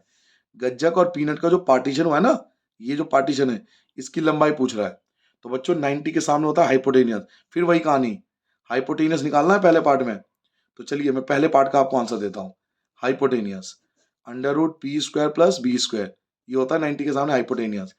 इनमें से एक को परपेंडिकुलर ले लो, तो 15 इंटू 15, ये हो गया परपेंडिकुलर। एक को बेस ले लो, तो 8, 8 इंटू 8, 15 इंटू 15 225 आता है, 8 इंटू 8 64 होता है। दोनों को आप ऐड कर लोगे तो 9, 8, 289, और 289 17 का स्क्वायर होता है, 289 17 का स्क्वायर होता है। तो ये पहले पार्ट का आंसर आ गया। तो ये जो पार्टीशन है ना आपका, ये 17 मीटर का आ गया, 17 मीटर का। पहला पार्ट खत्म।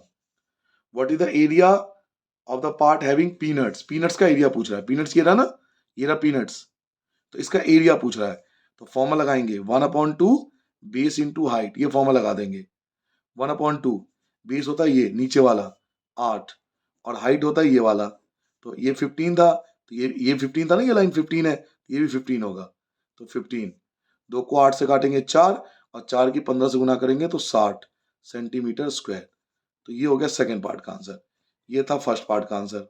ये पहले पार्ट 17 आया था, दूसरा एरिया 60 आ गया। विच कवर मोर एरिया, तिल और गज्जक। कह रहा तिल ये रहा और गज्जक ये रहा। कह रहा किसका एरिया ज्यादा होगा, किसका एरिया ज्यादा होगा। तो राइट ट्रायंगल का एरिया हमेशा ज्यादा होता है बाकी टाइप के ट्रायंगल से। तो गज्जक का आंसर आएगा गज्जक, गज्जक आएगा। CJ परपेंडिकुलर है AE पर। CJ देखो ये रहा, CJ ये रहा, CJ ये परपेंडिकुलर है, CJ परपेंडिकुलर है।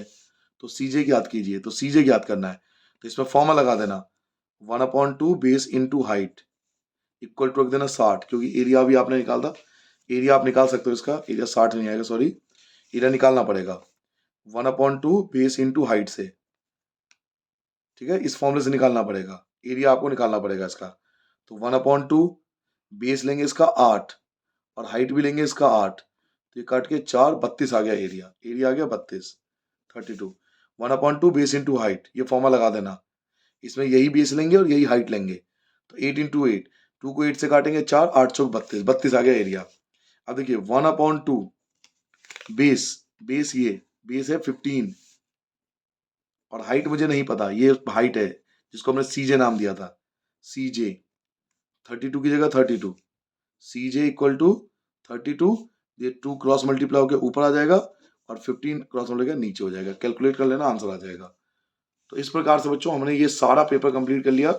आई होप आपको पूरा पेपर समझ में आ गया होगा, एक एक क्वेश्चन को बहुत डिटेल मैंने समझाया है, तो हर क्वेश्चन को प्रैक्टिस कर लेना क्योंकि बहुत इंपॉर्टेंट पेपर है ये एग्जाम के पर्पज के लिए। मिलते हैं नेक्स्ट वीडियो में। जय हिंद।